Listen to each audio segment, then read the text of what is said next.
Happy Tuesday, everybody. Welcome to the Sean O'Connell Show. Happy to have you with us. Hope you stay from 11 right now until 2 p.m. when we sign off and turn things over to Spence Checketts and The Drive. We're going to jump around a little bit today. We're going to talk some NBA basketball. Gordy Chiesa is going to stop by in half an hour. Tony Jones will be with us at noon, and we'll go between the pipes with Adrian Denny, some Utah Hockey Club conversation, Utah Mammoth conversation coming up at 1. Got a start bench cut for you, a couple of them, actually. One football-related, one culinary, and a poll question going up as we speak.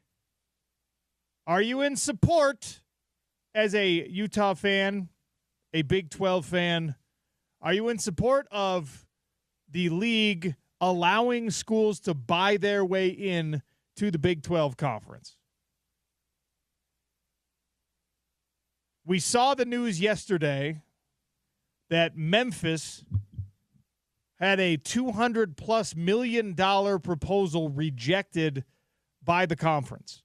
And actually, it was $200+ million in guarantees of income, sponsorships, business affiliations coming into the conference, and an agreement not to ask for revenue shares for at least a few years. Now, I have not seen a concrete number on how many years Memphis would go without media shares in a Big 12 media deal before they finally said, all right, guys, like now give us a little bit. But that's how badly Memphis wants to be on the right side of the line when it comes to college football playoff inclusion and things like that. Memphis is one of the teams that is outside of the Power Five that has said we will fund the $20.5 million for the 2025-2026 athletic cycle to do full revenue share with our student athletes. And they're trying to campaign their way into a Power Four conference, really the only one that is going to accept any kind of conversation is the Big 12 right now. The ACC already allowed SMU to buy their way in. To a lesser extent, the ACC allowed Stanford and Cal to buy their way in. SMU, like, full-on bought their way in, and Memphis decided, hey, let's try to do this with the Big 12. Now, I think there was a fatal flaw in that the overture was made first to university presidents, to the board, so to speak. You got to make this Brett Yormark's idea. Yeah, he would.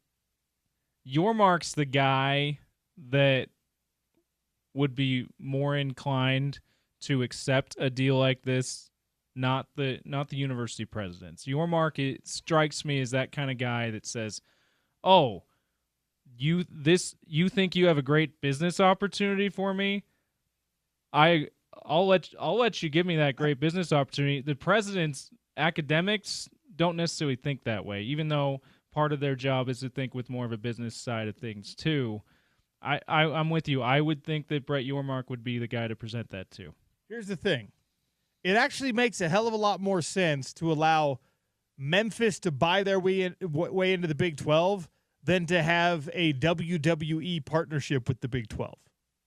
Absolutely. Like, Memphis is a school that has at times been interesting in football, more so in basketball, would be, I think, a more natural fit in the Big 12 basketball conference, actually strengthens the Big 12 basketball conference in a time where, 3 years ago, I would have told you don't need to worry about strengthening the Big 12 basketball conference. But this last year, the SEC took over basketball also. And by the way, SEC Media Days, this is one of the great things. SEC Media Days, somebody asked when the SEC is going to be a football conference again, because they haven't been in the national championship conversation football-wise last 2 years, but now they're a basketball conference. They took over basketball. And at SEC Football Media Days, somebody said, hey, when is this going to be a football conference again? Obviously tongue-in-cheek, but you know that everybody got mad. Oh, yeah. Anyway. So the Big 12 and the presidents effectively told Memphis to kick rocks because they went through the process 2 years ago of looking at Memphis along with Cincinnati, UCF, BYU, etc., as potential members. And at that time, Memphis was deemed to be academically inferior, not up to the standard, whatever. And so they said no. And the justification of turning away Memphis's money and this new campaign for Memphis is because, hey, nothing has changed. Their academic progress hasn't changed. Their standing as a university hasn't changed. Their AAU status hasn't changed. This is no longer a conversation we're willing to entertain because you went to the hoity-toities, the stiff shirts. You have to, something like this has to be brought from the league to the university presidents. Brett Yormark is nothing if not a salesman. I cannot believe you would look $200+ million in the face and turn your nose up at it. And I'm talking like if the University of Utah was like, yeah, we're too good to be associated with Memphis, knock it off. Stop pretending that academic standing or the reputation of a university as a classroom-based sort of institution has anything to do with athletics at this point. This is professional sports. Minor league professional sports for now, but actually it's probably unfair to minor league sports and probably unfair to college athletes because big-time college athletes make more money than minor league athletes. Minor league athletes would love to have the kind of opportunities that some of these college sports athletes are having. Certainly more television exposure and big-time college athletics, college football, men's college basketball in particular. Women's is growing to be more than minor leagues as far as exposure goes than minor leagues too. Like, yeah, I would say that college athletics has become a bigger deal than minor league sports, and probably always has been, certain sports.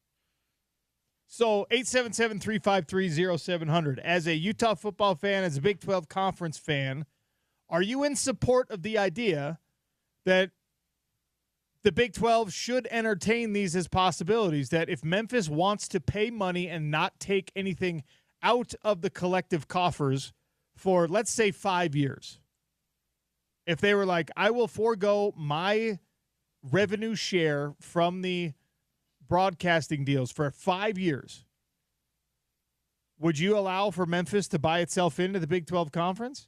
And if it's not Memphis, like Gonzaga, they thought about Gonzaga for a minute. UConn, they talked about UConn for a minute. Is there a school? Memphis, okay, why not? At the end of the day, where it is doesn't matter anymore. The conference goes coast to coast. All right? And Memphis, actually, it's kind of centralized location, like right between the Midwest and the South and the East Coast.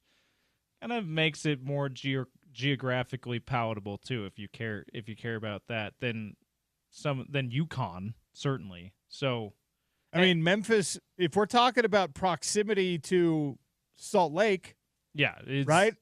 Cincinnati's a hell of a lot further away. Orlando's further away. You already have West Virginia's further away. You already have teams. You have two East Coast teams that are in your conference that are a bigger pain to travel to than Memphis. And that's, by the way, that's not just true of Salt Lake City. That's true of virtually everybody in the conference. Yeah. Plus, you mentioned Cincinnati. That's one of the places that's farther away from about everybody except for West Virginia and UCF. Memphis would give Cincinnati a school that's somewhat easy for them to travel to, like a decent travel like partner? a decent travel partner. So like this, I think Memphis geographically makes sense, but to your larger point, the geography doesn't matter anymore. We've proved that over and over again in the last 4 years with realignment. At Real OC Sports, 877-353-0700. Geography doesn't matter anymore, okay? Money does. That really is the whole argument for me. I know that the university presidents are going to bring in, well, what about, the association? What about, institutional deficiencies, things like that? Just stop.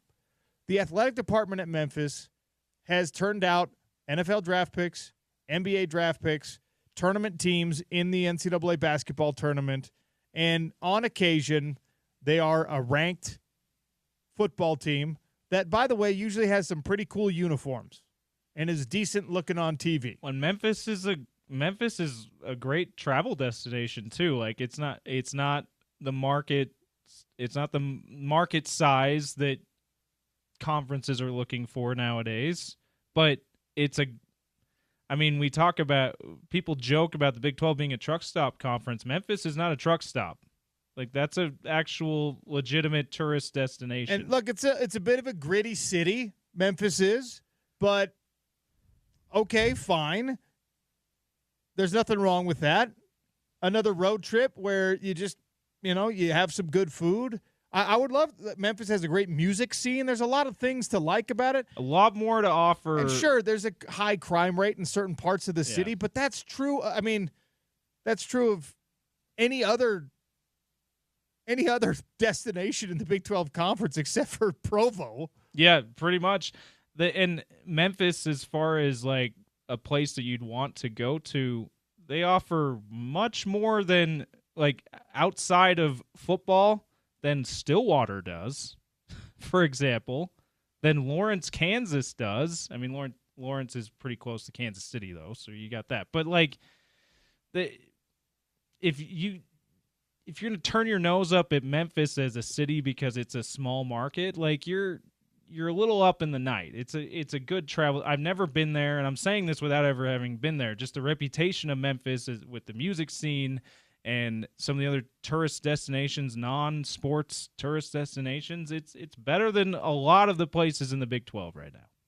It is the setting of one of the best musical movies of all time, the best music-themed movies of all time, Hustle and Flow. Did you ever see Hustle and Flow? I did not. I've heard of it, though. It's a great movie. It's a phenomenal movie. Graceland is in Memphis, right? I think that's right. So Elvis fans, you can go see Graceland. The thing is, like, the jazz scene is like second to New Orleans in the entire country, right? If you looked at this offer and you were skeptical that they could deliver on the $200+ million that they were promising, that's fine. If that's something you need to vet thoroughly and say, I don't believe you can actually deliver on this, and that's why we are not going to entertain this, I'll listen to that conversation. I'll listen to that justification. I'll be supportive of the, hey, we're not just going to anyone who comes in claiming they have blank checks. But we know that it doesn't get far enough down the road if they don't actually have the funds in escrow, that kind of a thing, right? If what you're doing here is playing gatekeeper for some ethereal concept of academic prestige, it's a massive mistake. Absolutely agree. To tell Memphis, no, you're not welcome here. Athletically, they are, at the very least, respectable, and at their very best are compelling. They're probably not going to establish themselves anytime soon as one of the better teams in your league from a consistency standpoint in football. Of course, you never know. With a great coach, great recruiters there, they could have a couple good years. But they haven't really, until now, even established themselves as a big-time player financially in college sports. The fact that Memphis was coming and saying, hey, we can guarantee $200+ million over the course of however many years, that to me is a shock. That to me is like, well, where's that coming from? I didn't know Memphis had it like that. I didn't know Memphis had the kind of support that would allow for that to be the case. And maybe it comes from that music scene. Maybe it comes from that food scene. I don't know. I don't know where it all comes from. I mean, they certainly had enough to get Penny Hardaway to be their head coach. But yeah, I'm still surprised it's that number. I'm not surprised that they have enough money that anyone will look at it and go, "Oh, dang, Memphis got some money." But $200 million that they'd be able to guarantee that over 5 to 7 years, whatever it might be, like that the amount is certainly, like, I wouldn't have guessed that much. And by the way, them coming in and saying we're going to give you this money for 5 years, okay, awesome.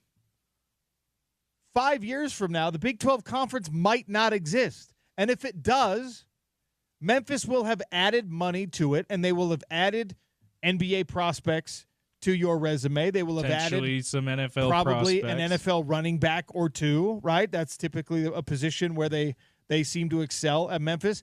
By the way, it's not a bad footprint for any of the other schools to be in from a recruiting standpoint. It is in the South. I mean, there's more things to like about it than not to like.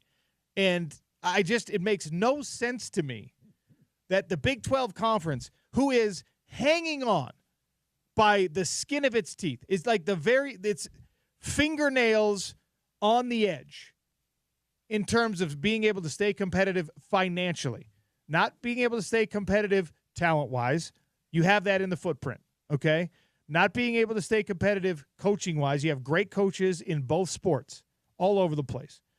Where the Big 12 is going to have its hardest time and is already having its hardest time staying competitive is remaining in the conversation financially. And I know $200 million, especially if you have to spread it out over a few years, is not necessarily going to change that drastically, because pretty soon the Big Ten is going to be giving $100 million a year to each of its member institutions in a media rights deal.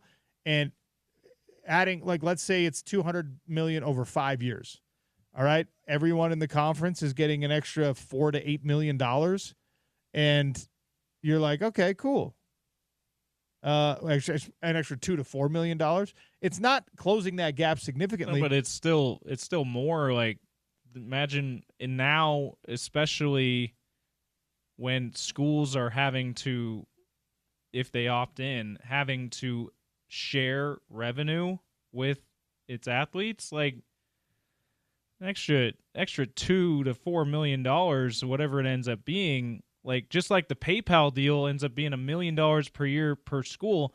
That's not very much compared to the gap they need to make up, but it's still an extra $1 million for schools to help get them financially viable to be able to revenue share. Like, that's, you can't say no to that. You can't, like, I know that their money is not everything. And when you're talking about your personal life, right? If someone comes to you and is like, I need you to compromise your morals in order for me to give you like an extra whatever amount of money, you actually have to think about that. You have to be like, ooh, I don't know. But the Big 12 presidents are acting like that's what Memphis did and said, hey, I need you to like be willing to, to put some spicy content online of yourself in order for me to pay you this money. They're not asking for that. They're just saying, give us a place at your table. We will buy our way in. We won't even take any money ourselves. We'll just give you money. Effectively, Memphis is saying, please invite us to your Thanksgiving dinner. I will bring a dish, but I'm not going to eat myself. Yeah. If somebody knocks on your grandma's door and they've got a turkey on Thanksgiving, and they're just like, I want to give you this. You're All like, I ask is that I get to sit at the table. They're like, what you're going to give me this turkey? Yes, I'm going to give you this turkey. And you smell it, and it's like, oh, did you smoke that turkey? Yeah, I smoked the turkey. Oh my gosh, that smells good. You can see the juices like already dripping out into the pan. You're like, man, this is going to be a really good turkey. This turkey is going to add to our meal in a meaningful way. You're like, okay, what's the catch to this mysterious Memphis guest at grandma's door for Thanksgiving? You're like, what does this mean? You're going to like put your finger in everyone's food? What are you going to do? And they're just like, no, I just want to sit at the table. I want to engage in the conversation. When you play the family games, when you bust out the Uno cards, I want to be able to play. I might win. I probably won't, but I might win. And, if you end up busting out Monopoly. I've got some good dad jokes I can tell. You got to let me play Monopoly for the full 4 hours that the damn game takes, all right? You know what? Let's not make it Monopoly. Let's make it Risk, okay? I'm going to hunker down in Australia. All right, that's what I'm going to do. I'm going after Australia and South America like all the smart players do. I got some strategy here, but and you're like, well, but, I mean, you're not going to cheat, right? No, I'm not going to cheat. I just want to play. I'll let you have Asia. Be honest with me, Memphis Thanksgiving guest. Are you going to eat all the food? No. I won't take a bite of the food that everyone. All I'm doing is bringing this turkey, and I'm not going to have a single bite of the meal that is already on the table. Really? You're not going to have any Grandma's candied yams? Not going to touch them. Huh? Auntie Peg, she brought her special stuffing with the cranberries inside the stuffing. Are you going to touch that? I'm not even going to look at it. You brought this smoked turkey because you only like a baked turkey, so you're going to eat all the baked turkey. I don't want your turkey. I'm not going to look at your mashed potatoes. I won't even lick any gravy off the plate. I just want a spot at the table at your Thanksgiving feast, and I brought a turkey to share. And I do want to play your family games. You're absolutely letting that person come in your house and enjoy Thanksgiving with you. There's no reason to resist that. You're going to say, all right, welcome in. What's your name? My name is Memphis. Nice to meet you. Oh, I've heard a couple weird things about Memphis. Let me educate you about myself, and let me fight against your preconceived notions about me. And maybe you'll get some confirmation of some things that are not so perfect about me. But guess what? You're not so perfect either. What's your name? My name is Utah. Oh, hi. Hi, Utah. I'm Memphis. And who's that guy with the braided belt and the weird haircut over there? Oh, that's my friend BYU. He's my cousin. All right? He's a little inbred, but we like him anyway. And you just invite this person in. Who's Mullet Man over there? That's Oklahoma State. We call him Gundy. That's short. Our guy, Gundy. Don't get him started because you can't get him to stop. All right? And make sure that you didn't bring any booze with this beautiful, delicious turkey. Just like, hey, who's the guy wearing the overalls with no shirt underneath and probably no underpants either? Oh, that's West Virginia. Okay? Steer clear of West Virginia at all costs. Although their Mountaineer mascot, very pleasant. Yeah. Very pleasant guy. Who's the guy in the swimsuit? That's Arizona State. He thinks that we're supposed to be next to the pool. He's a good time. Also, if you brought your wife, keep her close. Don't let him get close to ASU guy over there. I just don't understand why you say no. You are desperate for any money. So desperate that you're like WWE. Let's try to convince people that there's a natural connection between your Friday night SmackDown events and our game day Saturdays. Yeah. Okay, cool. Let's do that. Like, if you have to get so creative that you're going to wrestling entertainment companies in order to help fill your bank account, but you tell another athletic department, another university that participates in the same lifestyle, the same sports, the same exact goals, they've got them, you've got them, and they're just like, I'm willing to sacrifice a pretty sizable amount financially to you and to your member institutions just for an invitation to your Thanksgiving dinner. Can I please show up? And you're just like, I don't think so, Memphis. You're not good enough for us. We vetted you 2 years ago. You know how much the college sports landscape has changed? And it's not just 2 years. It's more like 4, right? In the time between when BYU and Cincinnati and UCF and those guys were trying to get into the Big 12, you know how much has changed between that time and now? The last time you took a serious look at Memphis and now?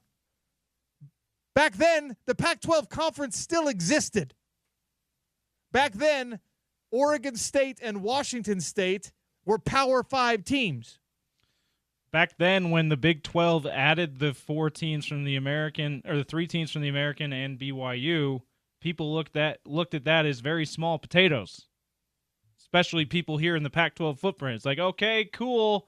You added 4 group of 5 teams. Awesome. Now that looks like obviously way better than the Pac-12. And by the way, you know what a great precedent it would set for the Big 12 conference? If they said Memphis bought their way in with $250 million. Who else wants to be part of this? Anyone want to give us $500 million? UNLV is just like, oh my gosh, let's do this. Let's go. This new pack, whatever it's going to be, that sucks. Let's go. Well, plus UNLV already said no to the Pac-12, Pac whatever. Exactly. The other thing, and we got a couple of good texts on this. I don't know if you saw. One texter said, if offers like this are to be entertained, not sure why it wouldn't be Memphis. a middle-of-the-pack football team that's been in the national top 25 multiple times in recent years. Prominent basketball team, has its ups and downs, and produced a lot of great talent. Points that you've made, OC. This texter followed up saying, also, that money could be a portion of Nike's money because Nike has a big distribution center in Memphis. Okay, so great. Didn't even know that. Didn't know that. Maybe we'll verify it. But according to the texter, it's a big spot. Nike's got a big spot in Memphis. If that's the case, that's great. A couple other texters are saying they're not thinking about it from the financial thing. Like Memphis is only okay, so not sure it makes a lot of sense. It's competitiveness wise, but it really is a financial game. That's really not the right way to look at it. They mentioned like Gonzaga and UConn would be better. That in basketball, sure, UConn has a football team.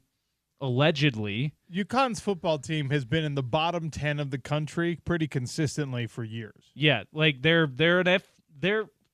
basically a high-level FCS program at a masquerading as an FBS program. Like that's not the school you want when football should be your number one priority. Basketball, sure. They would add to the basketball program in the conference very handsomely. A couple of national championships the last 3 years. But football needs to be the main priority.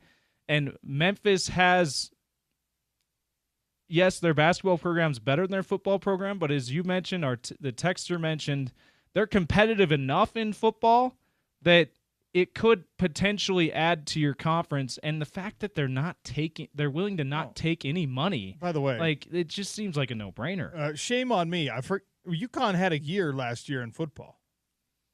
Oh, did they? They went 9-4 and beat North Carolina in a bowl game. So yeah, hey, I'll take the L2 on that. But 1 year in the last however many? In 2015, so let's going back 10 years, okay? 2015, 6-7.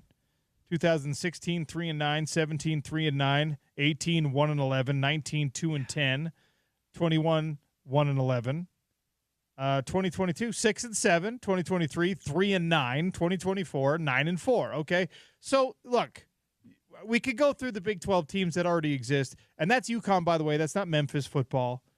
The thing is here, it's not even that it's Memphis. If we're talking about anybody, if we're talking about any athletic department, if New Mexico came up with the money, if Texas State, who is the team that's going to join the Pac-12 because UNLV said no, if it were Texas State, if it were Boise State, if it were, I don't know, directional Alabama school, then you say yes, give me the money because every play in college football right now is a short-term play. Every single strategic move that you can make right now is we'll do this for the next 2 to 5 years, and then we'll see what happens after that. And would that television market bring a bunch more money into your next TV deal? Probably not, if we're being honest. Would it at least cover its own nut? Most likely so.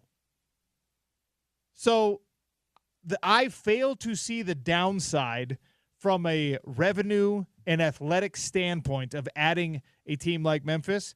And I don't give a bleep about the academic side of this thing. One of the greatest moments in college sports is going to be when we stop pretending at an institutional level that the academic standing of a university matters for its athletic accomplishments. It's a feather in the cap, and that's it. Stanford being great in sports and also being one of the best universities in the Western Hemisphere, good for you, Stanford. That is fantastic. Does anybody care that you don't even have to be able to read to make it onto the Georgia football team when Georgia wins a national championship? Nope, they don't care. Let us know what you think. 877-353-0700 at Real OC Sports. You think the ACC takes this deal? I would presume that Memphis would go to the ACC now. I think the ACC might take this deal. I think the ACC is going to run into the same problem, and actually probably even worse, because the ACC, they care. They also really care about the athletic or the academic reputation. I over think a that school. there are, like, as on the whole, there are schools in the ACC that are even more hoity-toity about their academic standing than the Big 12. Like, who?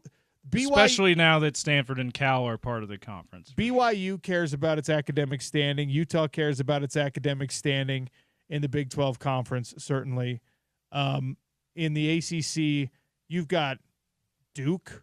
You've got Miami. That's a tough, tough institution to get into. You've got North Carolina. That's the same thing.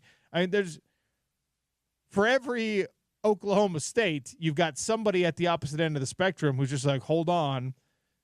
We are a fancy pants institution. And guess what? You're not helping in sports, fancy pants. You're not. If that's part of your reputation as a university, good for you.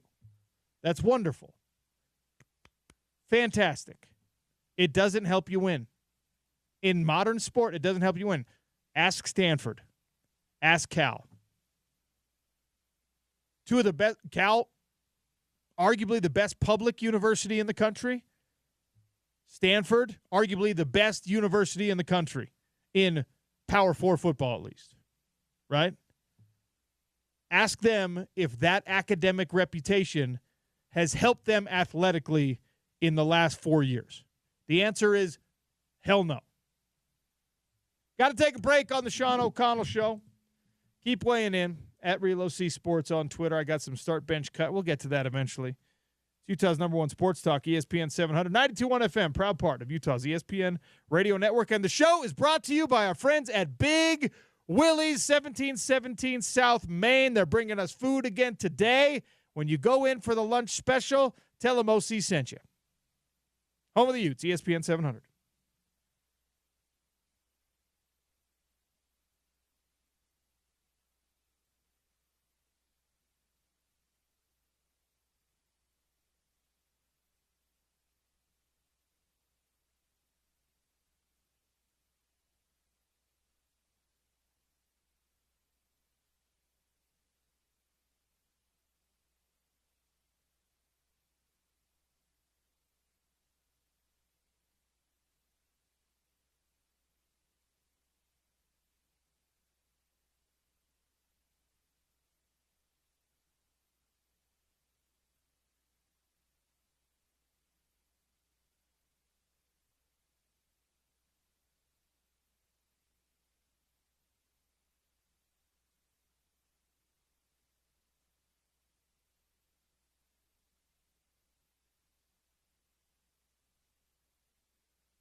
Sean O'Connell Show here on ESPN 700, 92.1 FM. We welcome in our NBA guru, Gordy Chiesa.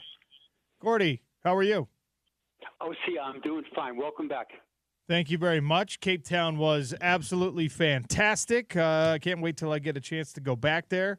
But always good to be home, especially in beautiful summertime here in Salt Lake City. And even though it's summertime, lots of interesting things happening in the NBA. I want to start with the thing that is somewhat close to home for basketball fans here in the state. Damian Lillard has always been a guy that we've sort of adopted since his time at Weber State University, and there was some question as to where he would end up this offseason. Obviously, he's going to be sitting for a while with that post-surgery recovery, but he's headed back home. He's going back to Portland. Were you surprised to see this? No, not at all. Is that the Bucks were dysfunctional, and there's a chance to have a move on from him, which was mutual decided that he wanted to go back to Portland, and it will help the Trailblazers. He sits out the whole year. He'll rehab the Achilles, and he'll be fine the following season. Now he's 35 years young, and so there's a finish line here. So he's going to finish his career for the Portland Trailblazers as he heads to the Hall of Fame someday. Now, I mean, it was refreshing to see and hear some of his comments about his affection for Portland, about, he called it home. It never felt right not being home. And, he was emotional about it. I understand that it's not a requirement for NBA players to love where they live, love where they play. But it seems like, that's what fan bases want. They want you, especially if you're paying for the tickets and you're embracing them and you're buying the jersey, they want you to feel some kind of affection for the market, affection for the city. And clearly Damian Lillard does everywhere he ends up. He loves his hometown. He loves Oakland. He loves Ogden, Utah, where he was, a player, and that's where his college years were spent. And clearly he's got real love for Portland. How common is this in today's NBA, Gordy? Uncommon. And the reason why is because players usually try to chase the most money. And he stayed with the Trailblazers through all the ups and downs. And he had some great moments to him and his sidekick, C.J. McCollum, who was traded a year before to the Pelicans. And now C.J.'s now on another team. And so with that original backcourt, he embraced the community of Portland, which is really a beautiful place to live. And now he's going back home. So it's a rarity because in the NBA, also in the NFL, there's so many moving parts. But I'm glad for him. And he's going to help out tremendously a young player, Scoot Henderson. He'll be his mentor. So eventually, when he retires, Scoot will get the job as far as being the starting point guard. And it's going to be a good marriage for both of them. What is Portland going to be expecting from him when he gets back on the floor from a production standpoint? Because as you said, there is a finish line in sight, and I think his game, he can adapt it, especially with how good of a shooter he is. He can adapt it for extra longevity and things like that. But what are the Trailblazers going to want from him in terms of production, in addition to him being, a good mentor for these younger guys? Well, production will be is that he's a knockdown three-point shooter. And so he will probably average between 16 to 18 points a game at age 35, 36, 37, 38. So he's going to be really still productive. But the question is how he does it. It'll be more just straight jump shooting versus dribble drives to the basket and take a lot of hits. And so he's a knockdown shooter, especially with the range. And he'll help them. And, the Trailblazers are a team on the rise. Is that they won 36 games last year, and in their world, Trailblazers, they think that they could make a jump next season and maybe minimum play in the play-in tournament and just take it from there. Gordy Chase is our guest here on the Sean O'Connell Show, talking all things NBA basketball. Touched on Damian Lillard heading back to play for the Portland Trailblazers. It'll be some time before he's actually on the floor in a uniform because of the injury and the surgical recovery. Does this give us an idea, of maybe could we see somebody else in today's NBA finishing where they started? I mean, there's been talk about LeBron maybe ending up back in Cleveland before it's all said and done, but could you see anybody else following the same path? It's possible, but I'm going to go more Chris Paul, where Chris Paul didn't start, but with the Clippers, though, he's returning back home. And so Chris Paul just signed a contract with the Clippers, so it's a reunion. And Chris Paul turns age 40, and he still has some game in him. And the Clippers have done a good job as far as their roster. Now, they're tilted towards veteran players, so we'll see if they can hold up. But ownership and management is all in for the 25-26 season. So Chris Paul will be in that dialogue, returning back home to a place where he had tremendous success. I guess I'll ask you the same question, production-wise, like you said, 40 years old, still has game in him. What does that actually look like night in and night out? Well, the first thing is that he played last year for the Spurs. He played in all 82 games, which is remarkable at age 39. And so he has that grittiness about him. And in his world, he was very fortunate not having any injuries last season. So Chris Paul now for the Clippers will come off the bench, which is really be tremendous for their second unit. So the production will be still an assist magnet as far as making the second unit better. And when he does play with some of the first line players, he'll be very ultra still productive. So now with the Clippers, and let's not forget the Clippers, because the Jazz play them. They're one of their rivals over many decades. The Clippers have never been ever in the NBA Finals, ever. They only made one time to the Western Conference Finals back in 2021. And so I mentioned earlier about everyone's all in, and Chris Paul will play an important part of that. So now the start is going to be James Harden at point guard, Bradley Beal, who they added also, who missed 29 games last year with the Phoenix Suns, then Kawhi Leonard, who missed 45 games last year with the Clippers. John Collins, former Jazz player, should be the starting, call him a stretch four. And then Ivica Zubac, who's a really good young player, should be the fifth starter. But here's the interesting part about it with Chris Paul. So now Chris Paul will be the backup point guard. Bogdan Bogdanovic will be the two guard. Derrick Jones, a small forward. Nick Batum as the stretch four, and Brook Lopez should be now the big guy. So the Clippers have 10 guys that really are effective players. Now they're aging, and the question is who can hold up as far as physically. We haven't talked since the end of Summer League. So what did you learn that maybe you didn't know heading into Summer League? Who impressed you most? Who do you think you came away with maybe more questions than you thought they would? Well, the first thing, and locally, Kyle Filipowski played very well. And remember, Summer League, the way you view it, Sean, is the other team's first rookies who just got drafted back in late June, first-year players and second-year NBA players, and a few guys that were, I'll call them 27, 28 years old, that were in Europe that are coming back to the NBA trying to win a job in training camp. So it's basically a youthful mix of players. So Filipowski played very well for the Jazz, where, again, his ball handling was good. His rebounding was solid. His outside shooting was accurate. And just generally speaking, he played with a lot of confidence. And so did Collier as the point guard, did very well for the Jazz. Now, the other players, Ace Bailey hardly played because they held him out because of a hip injury. And so the Jazz finished 1-4 in Las Vegas, and Ace Bailey really hardly ever played. So that wasn't as positive as you wanted to be.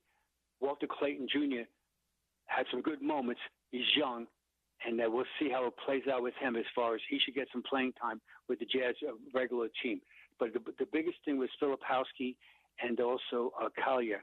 And so the next question is, what do you do now with some of the other young guys on the team? And that's where it comes down to interesting how the Jazz are going to do it. So Cody Williams is that question mark. He has some good moments as far as playing with confidence, and not so good moments. So he's got to pick it up as far as him being part of the rotation. And if he does play, can he outplay the other teams? I'll call him small forward most of the time. Well, we've talked plenty of times about how, when you're looking at growth from these young players, one of the things you look for is how do you play against guys that are on your level, that are, Yes.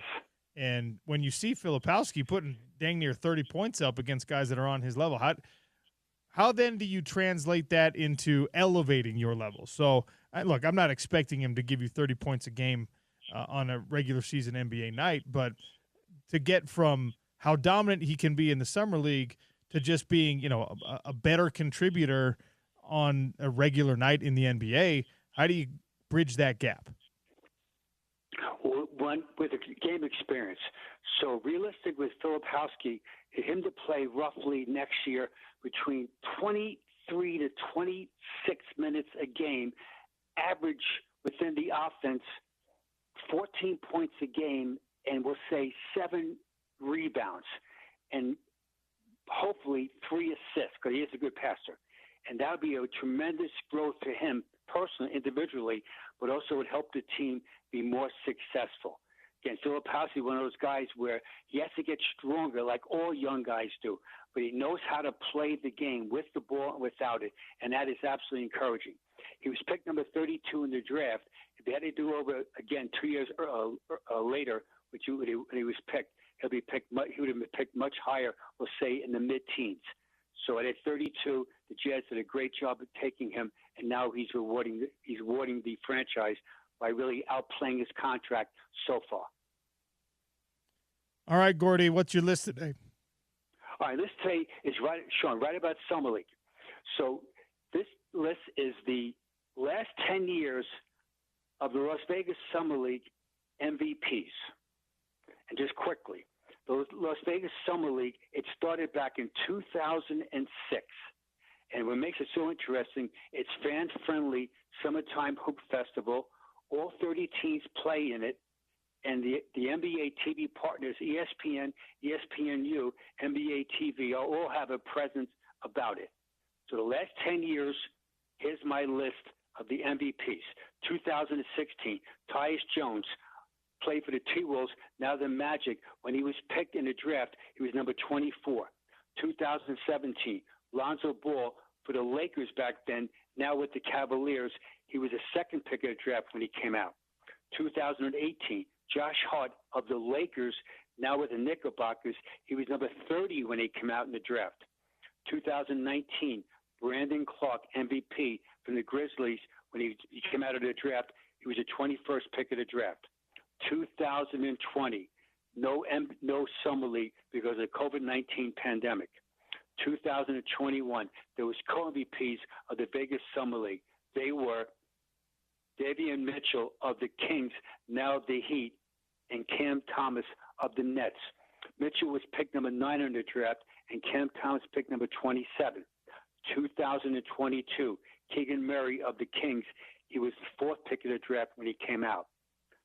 2023, Cam Whitmore of the Rockets, now of the Wizards, was number 20 when he came out in the draft. 2024, which was last season, the MVP of the Summer League was Jalen Wilson of the Nets. He was the 51st pick of the draft when he came out. And this year, the MVP of the Vegas Summer League was Con Knippel, who was picked number 4 in the draft of the Charlotte Hornets. In Jazz basketball, there's never been any Jazz player ever was voted the MVP of the Summer League. And you might say, why is it important the Summer League? Who really cares? The players do care.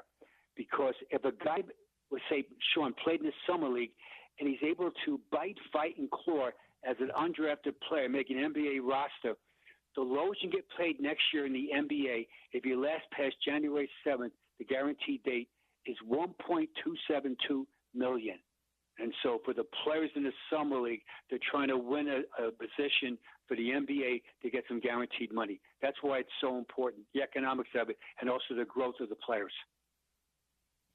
All right, Gordy, before I let you go, we're doing start bench cut all summer long, and today I have a food-based start bench cut, okay? You got to start one, bench one, cut one, and we're going with nuts, all right? Now, peanut is the GOAT because of peanut butter, so we're taking them out of the equation completely. Start one, bench one, cut one. Almonds, cashews, pistachios. Okay, I'm going to go almond start. All right. Gordy's starting almonds. I bench. What are the last two again? Bench. I'm sorry. You can bench cashews or pistachios. Same thing for cut. Okay, I'm going to bench cashews and cut pistachios. You're cutting pistachios, Gordy? Whoa. Yes, I am. Okay, Gordy cuts pistachios. Almond, cashew, pistachio in that order for Gordy Chiesa. What was yours? I'm starting cashews. Cashews are my favorite outside of the peanut world. Okay? I'm starting cashews. I'm benching pistachios. I'm cutting almonds. Oh, okay. But almonds are healthy for you. Yeah, they're all healthy on some level, omega-3s and whatnot. You know what I mean? But just like anything else, too much. And that's my problem. When I get one of those little like cans of the almonds, you know, the flavored almond, I eat the whole dang thing, Gordy. And then you look at the nutrition facts on the side of the can, you're like, well, that was way more than I should have done. Interesting. Okay. And remember, I'll be in studio tomorrow, so I'm looking tomorrow to see again start, bench, and cut of tomorrow's group. Absolutely. We're going to have another one. And you know what? Maybe we'll have some almonds in here for you. No promises, but you never know. How about pizza? Ooh, you know what? We'll do that tomorrow. We'll start, bench, cut pizzas with Gordy Chiesa. Because I know, Sean, that people like you and James Peterson, you guys are pineapple pizza guys. That's correct. But I'm not even going to put that on the start, bench, cut because there's too many people who are going to cut it. I know for me it's a starter, but for too many people it's a cut. We'll come up with something, Gordy. Thanks for your time today. Thanks. Peace out. See you, Sean. All right, we'll see Gordy in studio tomorrow, diving in deeper to all the NBA stuff. Hot lunch is coming up next, and it's a special hot lunch because Big Willie's bringing in the food. Oh, it's already here. Make sure you log into the YouTube channel, and I'll show you what's on the menu today from Big Willie's for the Sean O'Connell Show's Hot Lunch. Utah's #1 sports talk, ESPN 700, 92.1 FM.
All right, Tony Jones going to join us at the top of our second hour on the Sean O'Connell Show. Gordy Chiesa, he just cut pistachios on the start bench cut for nuts today. I do not feel good about that, but, to each their own. The best bar in Salt Lake City, the best sports bar in Salt Lake City with craft food, craft cocktails, the sports bar for all of your events, every fight, every game, every match, every tournament, and an incredible pool hall to boot. Big Willie's, 1717 South Main, just dropped off the hot lunch today. It is a buffalo chicken sandwich with buffalo chicken rollers. Think an egg roll, but instead of that delightful cabbagey Asian mix on the inside, it's actually buffalo chicken on the inside. Perfect consistency on the dipping sauce, and I have yet to bite into this buffalo chicken sandwich on a ciabatta roll with bacon on top because, of course, lettuce, tomato, onion, buffalo chicken sauce. It is a grilled chicken breast because, I'm a health nut, James, of course. And mouth is watering again. So they're 2 for 2 on the mouth-watering meals from Big Willie's for the hot lunch so far. You probably could get it breaded if you wanted breaded chicken. I promise right? you could. I promise you if definitely you go in could. there. But if you want the healthier option, you can get it grilled like OC. If you're like, I want the special today. I want the buffalo chicken sandwich with 4 buffalo chicken rollers for $14. But I'm not interested in grilled chicken. I want fried chicken. Tell them OC sent you. Patrick and company down there at Big Willie's. They're going to hook you up. All right? I'm making promises that I don't have to deliver on, but I know that Big Willie's will. All right, start bench cut. I decided, James, we talked about this yesterday. I decided to go with Utah football linebackers in the pre-Power 5 era. Yesterday was a tough one for people to navigate through. When we did the Pac-12 era linebackers, the Power 5 era linebackers, Devin Lloyd, Chase Hansen, Gianni Paul, start one, bench one, cut one. This one, By the way, I talked with Chase when he came in because he did an hour with Spence in the afternoon after you left. I didn't tell him what yours was. I told him what mine was. I told him we all basically benched you because Devin Lloyd was just too it was a no-brainer to start Devin Lloyd. But we all respect that you and Gianni basically had the same outstanding season. You in 2018, Gianni in 2015. He said he respects it. So I'm glad you didn't snitch on me for cutting him. Nah, I figured that should be a you delivering that news thing, not me.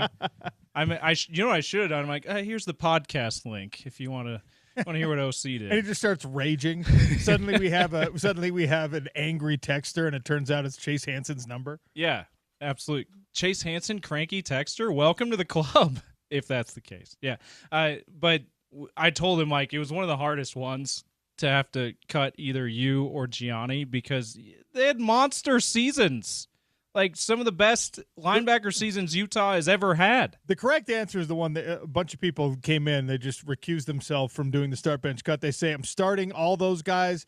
One guy said, I'm running a 5-3 defense because he doesn't want to cut any D tackles or pass rushers either. So we'll get to those. By the way, I think that's going to be the one that the people have the hardest time with when we get to the rush ends, when we get to Sack Lake City. Yeah. I think people are going to have a really, really hard time because I'm having a hard time even putting the list together. There's going to be a name, at least one name that we have to omit that people are going to be like, what are you doing here? I think all of us can name 5 to 10 that should be considered, but whittling it down to 3, yeah, you're right. So for start bench cut for the I decided we would do it even though it's going to be far less controversial. I think they're going to be a lot more consensus here. Start bench cut the pre-Power 5 era for linebackers. Stevenson Sylvester, all right? Mark Blosh, who you got to go back really far, so there's going to be a lot of people that probably don't even have a good sense. I'm taking this opportunity to educate you on the career. Love that. And Kautai Olivau, same thing, not quite as far back, but Kautai Olivau is probably responsible for the greatest individual highlight hit in the history of Utah football. Him versus BYU, a near decapitation go to YouTube right now and look up Kautai Olivau BYU hit and watch it on loop for the next 40 minutes. It's one of the great moments in the rivalry. Starter-worthy hit, you decide. Well, and so, by the way, when you go back far enough in the reference books, tackles were not taken as an individual, or were not compiled as an official stat on a national level early enough to give these guys their due. And so we're working on the University of Utah record books. Okay. I know I can give you Stevenson Sylvester's numbers because, Stevenson Sylvester, Sly, participated 06 to 09. All right. 49 games for the University of Utah. He finished with 262 tackles, 25 tackles for loss, 9 sacks, 2 interceptions. 2 of those, by the way, both of them returned for touchdowns. He forced 4 fumbles in his career. And oddly enough, at least on the official stat sheet, he never recovered a fumble. Oh. Forcing them is the more important thing anyway. Yeah. But he never recovered one. Interesting. I don't have the complete stat lines for Blosh and for Kautai Olivau because that's just how stat keeping has worked going back before the 2000s. And so, again, we lean on the Utah record books for the defensive stats. Mark Blosh is the career leader in tackles at the University of Utah. 81 to 84. He had 495 career tackles. To put it in context, holy crap. Stevenson Sylvester had 262 in his 4 years. Mark Blosh had 495. What was Devin Lloyd's number? Ended up it wasn't even over 300, was it? No. Devin Lloyd. So yeah, that's wow. It's a ridiculous number. That is a ridiculous number. Basically 500 tackles in 4 years. Kautai Olivau was a 3-time All-Conference player. Mark Blosh was a 3-time All-Conference player. Stevenson Sylvester was a 2-time All-Conference player. Blosh, by the way, single-season tackles records. Number 1, John Huddleston, who gets an honorable mention here from 1975. He had 174 tackles in 1 year. Holy cow. Blosh had 172 in 82, 162 in 83. That is ridiculous. Do we have turnover stats or sack stats? Unfortunately, not. Okay. So, yeah. Neither of these guys appear in the Utah record books for sacks because when I get to the pass rushers and the sack numbers for some of these guys, you're going to be like, oh, yeah, I remember. Yeah. And you get to the single-season sack records for some of these guys. Again, those are not big linebacker stats. Same thing with interceptions and return yards. So you kind of have to go on highlights that you've seen. You kind of have to go on all-conference honorees and tackle numbers. And tackle numbers for at least the guys who were playing back in the day. And by the way, Kautai, even though he was a multiple-year all-conference performer, in the official Utah record books, he's not top 10 in career tackles. Huh. Spencer Toon, my guy Spencer Toon, who gets honorable mention from 03 to 05, he had 293. He's number 10 on that list. The tackling machines were actually basically not even – Spencer Toon's the only one in the top 10 list from the decade of the 2000s. Wow. Guys back in the 70s, 80s, and 90s were either attributed way more tackles or they were truly actually better tackling machines. Yeah. You would think probably a more physical game back then than even early 2000s. Well, linebackers especially were getting a lot more tackles because teams were running the ball way more. Yeah, that's a good point. That it inflates it because the passing game was not near as important in the 70s and 80s. Yeah, good stats on Blosh and who's the third guy? Sly, Blosh, and 262, 25 Olivau, tackles is for that loss. the third guy? Kautai Olivau. Yeah. His younger brother was on the team with me. Shout out Loma, but yeah, just an absolute. Just do yourself a favor when you have some time, YouTube, the highlight. Yes. It's like a 4-second highlight, but you just repeat. And James, before we take a break here, we get to Tony Jones on the other side. Start, bench, or cut the nuts. Pistachio, cashew, almond. Where are you going? Starting pistachios. Okay. It might even be, peanut is my favorite nut. Well, peanut, I left. I know peanut you left off that. because I was going to say peanut is the quarterback. Is like the Patrick Mahomes here. I was going to say pistachios might be my favorite nut, but peanuts. I like peanuts more than pistachios too. But it's probably my second favorite nut. Benching cashews, cutting almonds. Love me some pistachios and cashews. All right, yeah, me too. Almond, you're out on the Sean O'Connell show. Now watch, we'll get an email that like the Almond Growers Association was looking to sponsor the show. We were about to pay you lots of money to be a sponsor. And you cut the almond. You guys are losers. Hey, we could say, hey, you can sponsor the Gordy segment. Gordy started. Did he start almonds? He started almonds. So. All right, if you're in Orem this week, make sure you stop by Orem Toyota for a chance to win $5,000 in cash. The next giveaway is Thursday, Pioneer Day. Take a selfie with a red tag vehicle, tag yourself and the dealership, then register at ESPN700sports.com. Do not miss your chance to win $5,000 in cash. I am going to dive into this buffalo chicken sandwich from Big Willie's. Stop by 1717 South Main. Tell them OC sent you. They'll hook you up. The lunch special today is $14. Great food, great drinks, great service. Every possible sports thing you could want to watch on the televisions. Stop in and shoot some pool if you like. Tony Jones next to talk a little Summer League, NBA personnel moves, and more. It's ESPN 700, 92.1 FM, proud part of Utah's ESPN radio network.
Sean O'Connell Show continues here on ESPN 700, 92.1 FM. If you're not already watching the YouTube at ESPN 700 Sports Utah on YouTube, you can check out how good this buffalo chicken sandwich looks. You can also watch the YouTube stream on the app now.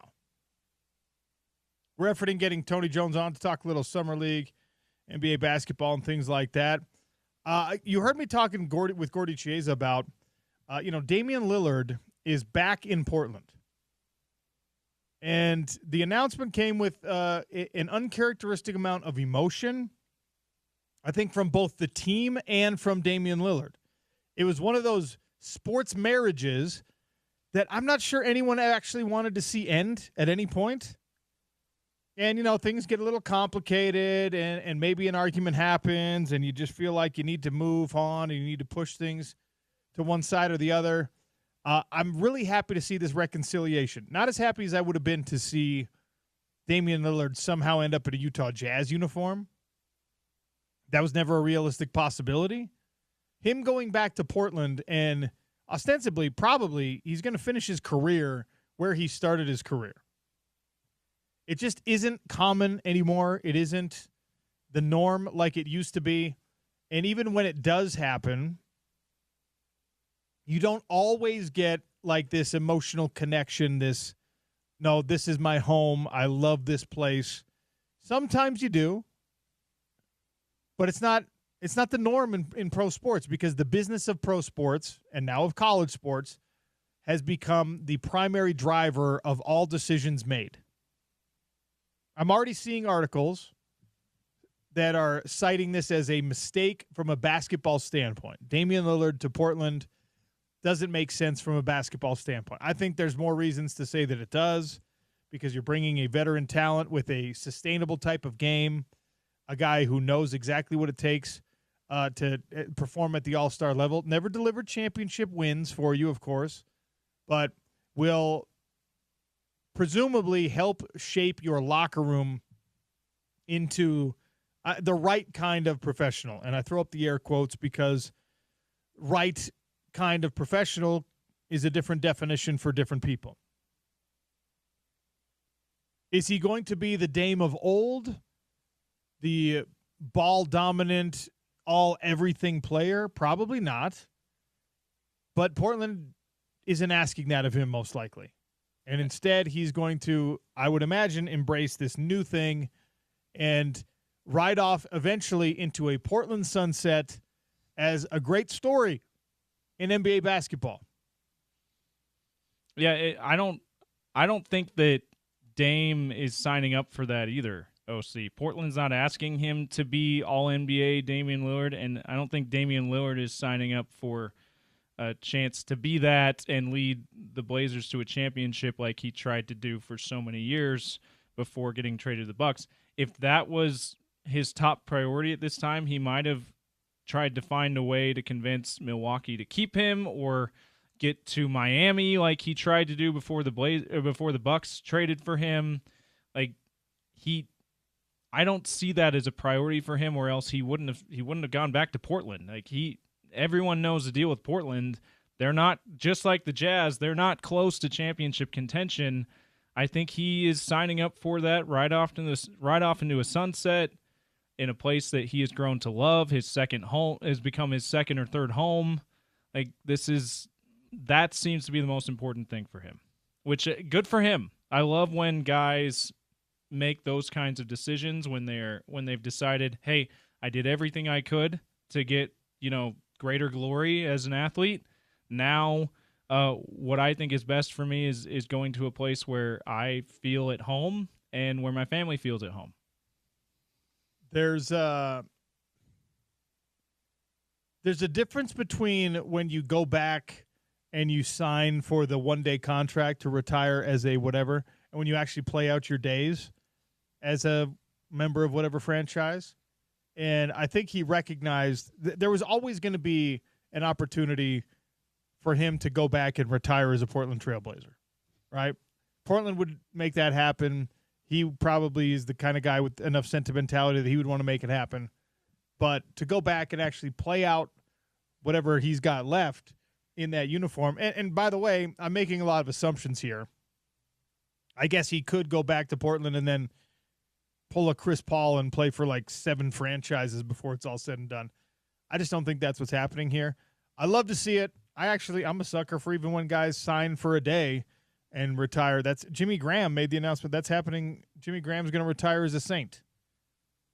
It's like, cool, Jimmy. I thought you were retired 2 years ago, but congratulations, making it official that you retire as a Saint. Yeah, he did the Dwight Howard, Rajon Rondo thing where it's like, the last game you played was like 2021, but okay. You're now officially retiring. Thank you for letting us know that it wasn't official until now. Yeah, no, I like those things too. I think Nomar Garciaparra did that with the Red Sox, despite the bad feelings that he had about them trading him before the miracle 2004 season when they won the first championship. Like, I love it when former stars come back, even for that one-day thing, to say, officially I retired as a member of this team. Carmelone, I think, might have done that with the Jazz when he finally retired. Maybe I'm mistaken on that.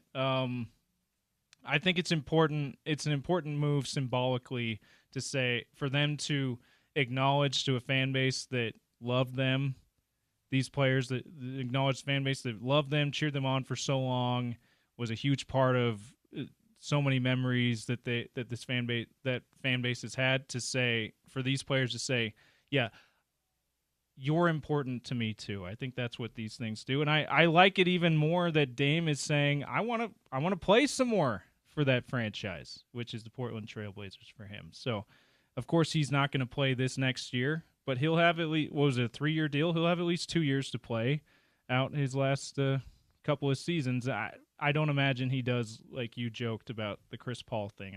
I would think that this would be his last spot. Chris Paul is back, as Gordy mentioned. Chris Paul is back with the LA CP3. Clippers. Yeah. He has played for 7 franchises. Yeah. Are Bit of a mercenary at the end. Are we keeping it at 7, or are we calling it 8 because he's back with the Clippers? So it's 7. Does your second stint with the same franchise, totally different, pretty much everybody? Yeah. Does it count as playing for the same franchise? Yeah, because you just said it's same franchise. So yeah, it's 2. You can count like the stints, I guess, but it's 7 and then a little asterisk, like a little star. If you want to be that, I'm technical. doing that. I'm being that technical about it. It's I just say 7 because he could rotate through. He could play for 3 more teams and still be 7 franchises when really it's 10. Nah, you know? I don't see it that way. You're probably the kind of person that sees the Thunder's championship as the first in franchise history too. Then, yeah. Because you're like, oh, no, they won as a Seattle Sonics team? Yeah, because it's the same franchise. No, don't. Okay. Until they get a team back in Seattle, that's when the franchises are different. You have a greater leg to stand on with the Chris Paul is playing for the same franchise. Because you're right. It is the same franchise, even though it's totally different team. Same city. Yeah. Pretty much the same uniforms, for hell's sake. I mean, technically different city now. They play in Inglewood, but yeah. Okay, different municipality. No, yeah. But like the Thunder, you change the name, you change the location, you change the team identity. If you're gonna be technical in one sense and counting the stints with one, you can't be technical about how the NBA record books are kept. They're technically the same franchise. The Lakers have 17 championships. Right, so we can agree with that. I'm saying so you're that saying technically it is the same franchise for Chris Paul. I'm saying that I look at like the Thunder and the Seattle SuperSonics are different teams. Are they the same franchise because there's like they're different teams. Well, they're definitely different organizations. But like in the record books, they're the same. But they're not. Like, do you take the Minneapolis Lakers and the LA Lakers are the same in your mind? They're not. Technically they are because they're the same franchise. Okay, the Sacramento Kings are the same as the Rochester Royals. Is that really how you view these things? Yes, I do. When it comes to NBA history, I view them this way because that's the way the NBA is officially. So the New Orleans Jazz and the Utah Jazz are the same. Yes. They're just not, though. They're different teams, different organizations, sure, right. if you want to say that, but they're right the same that franchise. Technically, they are. Technically.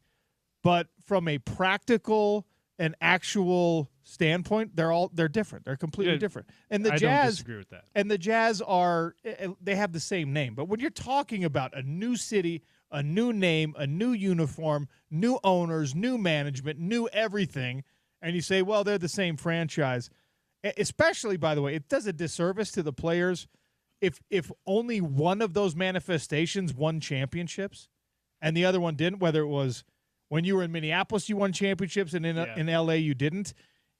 Bad example, I guess, because it'd be up until now, the Sonics and the Thunder, up until this season, no championships in Oklahoma City, one in Seattle. If the Thunder were going around saying, we got a championship in the trophy case, everyone correctly would be like, no, you don't, dude. That belongs in Seattle. No, it's ours. But it but is it's in part of their Seattle. franchise. But it's not part of their history, James. That's the point. Yeah. Technically, you are correct. But it is But part of being their history because it's the same franchise. But it's not part of their history. I mean, right? I understand, like, in a colloquial sense, if you will, not like the Oklahoma City fan base is not counting it. But like, if you're going to talk about what it actually is officially, you have to acknowledge that these franchises that have moved different cities but are the same franchise, those titles, those awards in those different cities count. Bob McAdoo won an MVP with the Buffalo Braves, which is part of the LA Clippers MVP history. But it's not. It is, though. But it is officially part of it. But from a practical and meaningful standpoint to actual fans, like to the life of the current NBA, to the life of the fan, the life of the current player in the NBA, it's Bob McAdoo is such a distant part of the Clippers lineage that it's like there's no connecting point except for what you're talking about. And again, I'll say it the fifth time, you are technically correct. And that's all I'm arguing for is the technicality. That bridge but living in the technicalities in sports is like the worst possible thing to do because not if you want to appreciate history. James, that's all I'm saying. If you want to be if you want to be an historian and you want to be someone who like writes the books, then absolutely. If you want to be a fan that knows how you connect or how to talk to the fan, that how does Oklahoma City's, it's a good example, Oklahoma City's franchise connect to championship history? Well, this is their first championship. For Oklahoma City and for every fan who actually roots for that brand. Yeah, they're not, very few of them were Sonics fans before. This is their moment. Correct. This is their, we finally did it. And I'm not, and I'm to not be arguing the one against that at all. And to be the one who says, well, actually, your franchise has done this before, is the incorrect take. It's technically correct, but in a practical sense, it's like the party pooper take. Well, no, it's not your first championship parade. You guys had one before. It was in Seattle. I wouldn't say that to a fan who's trying. I'm not saying you would say that, but the technical argument is that the technical argument. Well, hold on. These things that you think are first-time accomplishments actually are not, because someone did it 60 years ago in a different city, in a different uniform, under a different with different players, different name, different management, different owner, no actual connection except for the receipts. Yeah. And I'm not arguing against that at all. I appreciate your appreciation of history. The NBA. I like that people are educated on NBA history enough to understand what franchises are versus the teams. So that's why it matters to me. I'm not asking it to matter to much other people. Who's been to three places? Has anyone? How many teams? The Kings have been. They were the Rochester Royals to start out. Okay. Then the Kansas City Kings. Yep. Okay. Or no, then the Cincinnati Royals. Cincinnati Royals first. Oscar Robertson, Cincinnati Royals. Jeez. Then the Kansas City Kings for like not very long at all, and then the Sacramento Kings. The Kings are the team with the most. 4 different cities. And like it's ridiculous for a Kings fan base to brag about the 1951 Rochester Royals championship. It really is. Okay, but it's technically part of the franchise history. Okay, Braves, Boston, Milwaukee, Atlanta. The Hawks, Tri-Cities, Milwaukee, St. Louis, Atlanta.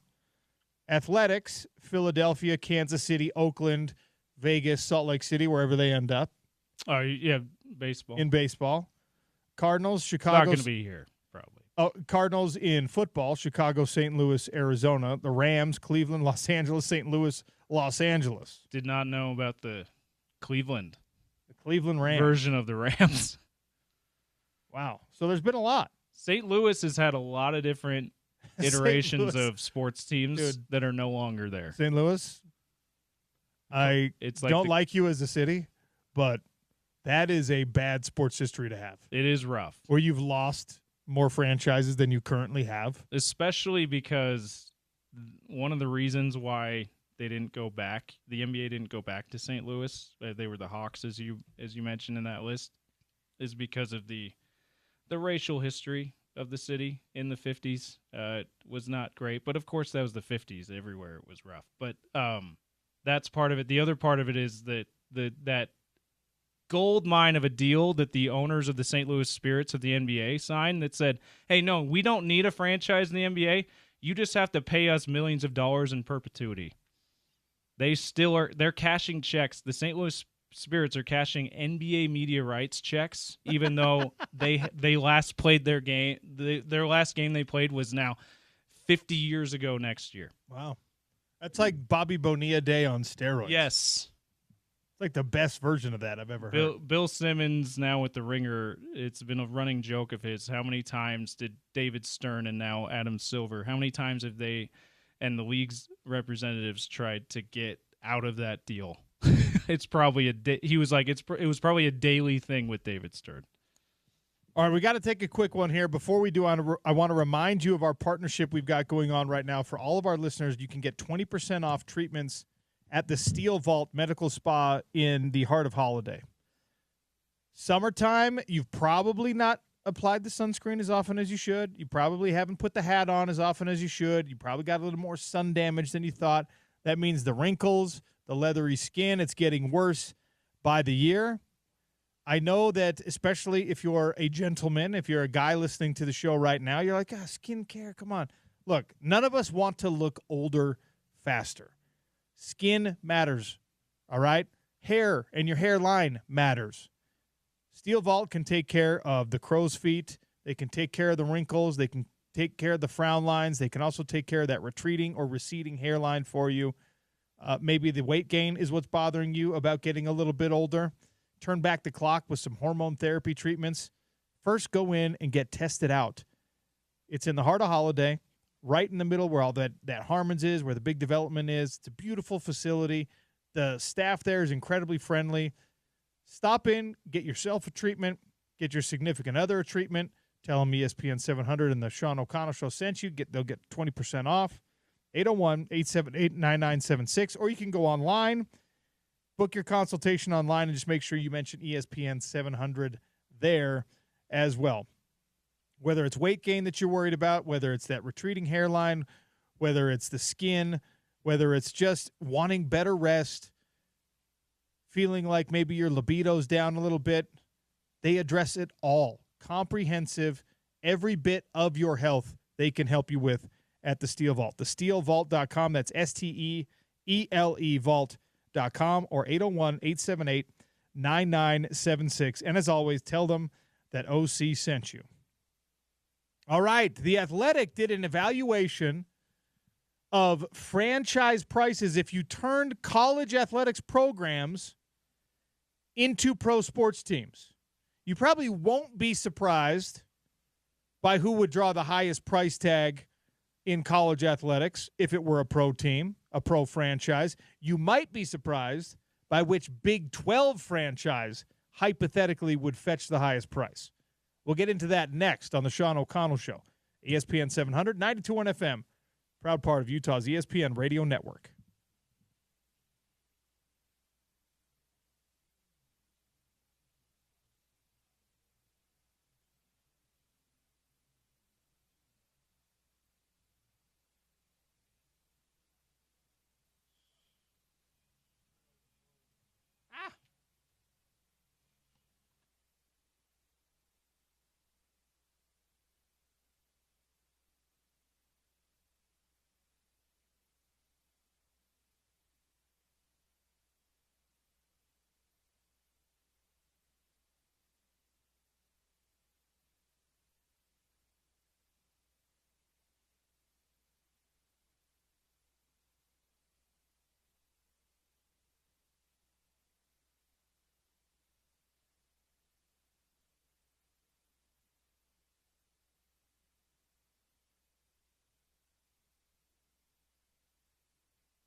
Oh, man. I just housed most of that Big Willie's buffalo chicken sandwich during the break.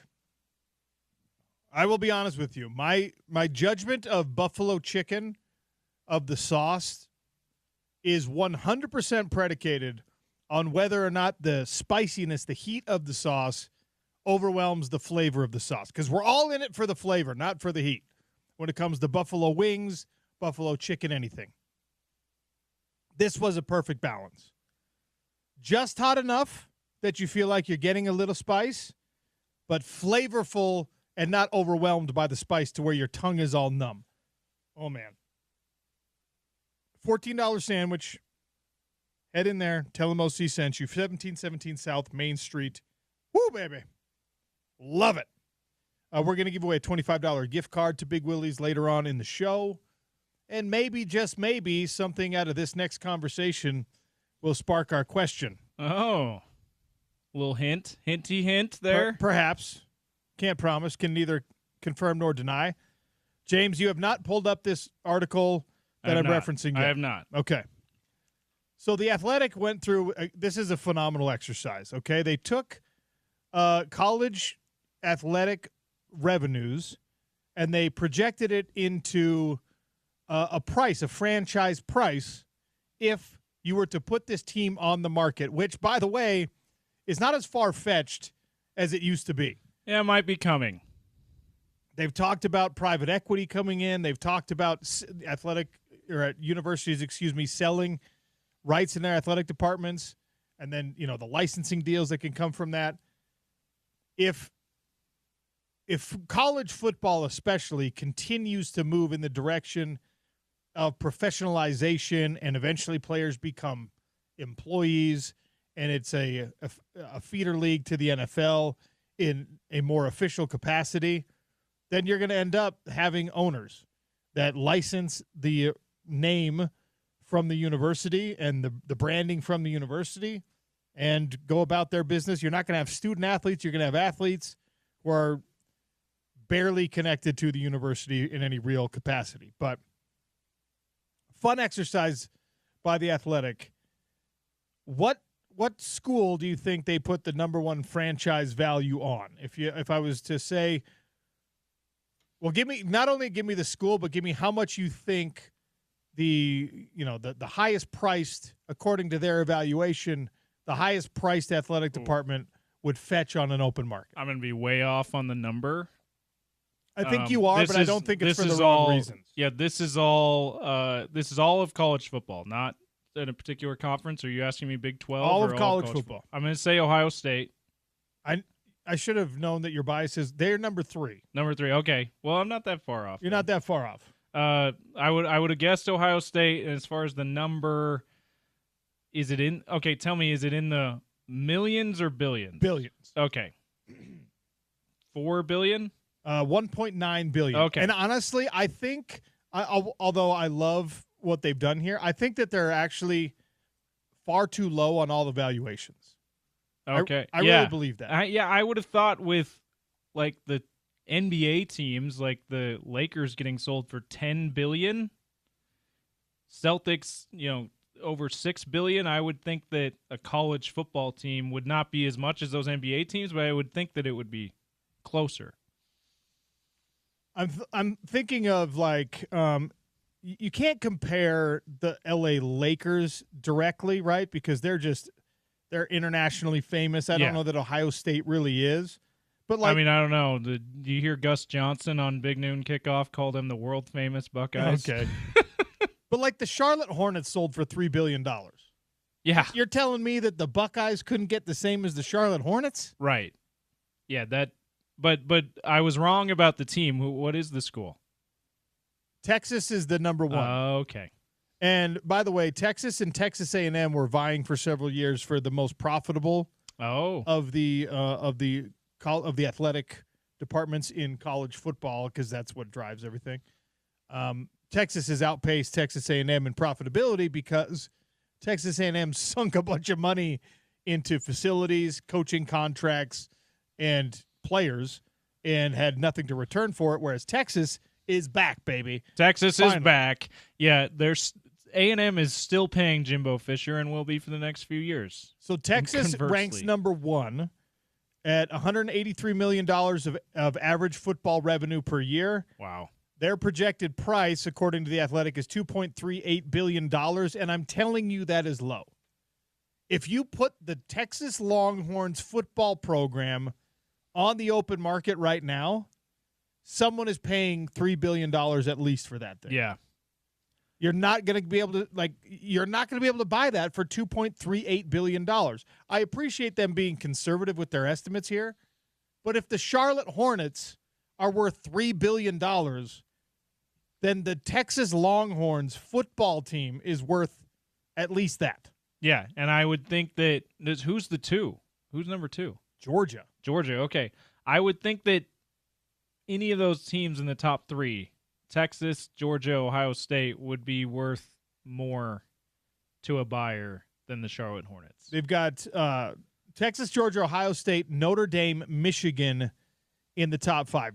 Texas Notre Dame not being higher than – Notre Dame being a little lower – that feels a little low for Notre Dame. Notre Dame's projected price $1.85 billion. I promise that you. That seems low for Notre Dame for sure. Could not Over buy, 2. You could not buy Notre Dame football for $1.85 billion because that is an international brand. Yes. Now, it's not like you don't see people rooting for the Irish in like Southeast Asia, but they've done a great job of brand outreach, especially in Europe, especially in Ireland. Like, they do games over there every year now. When they went to Dublin last year to start the season, it was the Irish in Ireland. Like you certainly saw the global brand of Notre Dame. So that's your top 5: Texas, Georgia, Ohio State, Notre Dame, Michigan. And as one would expect, there's a lot of Big Ten and SEC teams as you go down this list in terms of. Oh, wow, yeah. Like basically all of the most expensive, quote-unquote, franchises on their list in this exercise are in either the SEC or the Big Ten. The ACC doesn't make an appearance until you get down past Nebraska, and then it's Florida State, according to The Athletic, is number 1 in the ACC. Their projected price, $867 million. Wow. Based on $86.7 million of revenue in an average year. I want to try to guess where Oregon is. Are they 13? Let's see here. 2, 4, 6. It's not numbered, so I have to actually count. Hold on. It's all right. Is it? I would guess somewhere between 10 and 15 for Oregon, if not a little bit higher. They're 14. 14. Wow. Good guess. Yeah, I mean, and that's really for Oregon. Like, that's really only in the last 20 years, too, which is wild. Oregon is given the 5th best Big Ten value. Ohio State 1, Michigan 2, USC 3, Penn State 4, Oregon 5. So 2 Pac-12 teams make it in the top 15 is what you're saying. Washington comes in at number 6 in the Big Ten. As I beat around this bush, according to the Athletics evaluation of this whole thing, which Big 12 team do you think would fetch the highest franchise price? Let me just rattle off who I think are in the short list of candidates. I would not underestimate we're talking about football only? Football only. Okay, never mind. I was going to say I would not underestimate Kansas because of the basketball powerhouse that they are, but we're not Kansas. Man, that's tough. I would think ASU would be a candidate to be the top 1. I would think, I suppose, Oklahoma State, Texas Tech would also be in there. I'm gonna guess ASU. Utah number 1. Utah number 1. Well, look at that. Number Utes 20. Fans. Number 29 overall. Okay, top 30, not bad. Utah number 1, $77 million of annual revenue for their football program, a price tag of $539 million. Okay. And TCU comes in at number 30, number 12 Big Big 12 number 2, at $523 million price tag, $74.7 million annual revenue. Now, interestingly enough, Utah comes up behind University of Minnesota, South Carolina, North Carolina, Ole Miss, Miami. Only Minnesota has higher revenue than Utah does on a yearly basis, but that's who they're chasing directly, according to this. Interesting. Yeah, I would think that Utah would command a higher price than Minnesota. But let me ask you this: if Utah, those other teams, I can't really argue. If Utah was listed for $539 million, you could buy their football program. Would Ryan Smith buy it and scuttle the program? Would Ryan Smith buy it and like fire Kyle Whittingham and Morgan Scalley and everyone? And hire and send them to Provo if they wanted to. Just get rid of everyone who's helped Utah be good. You know, he might. I would not put it past Ryan Smith to do something like that if these were up for sale for billionaires to buy. I'm curious what you think. Around $530 million, is that what you said for Utah? What did I say? I said $569 million. $570 million.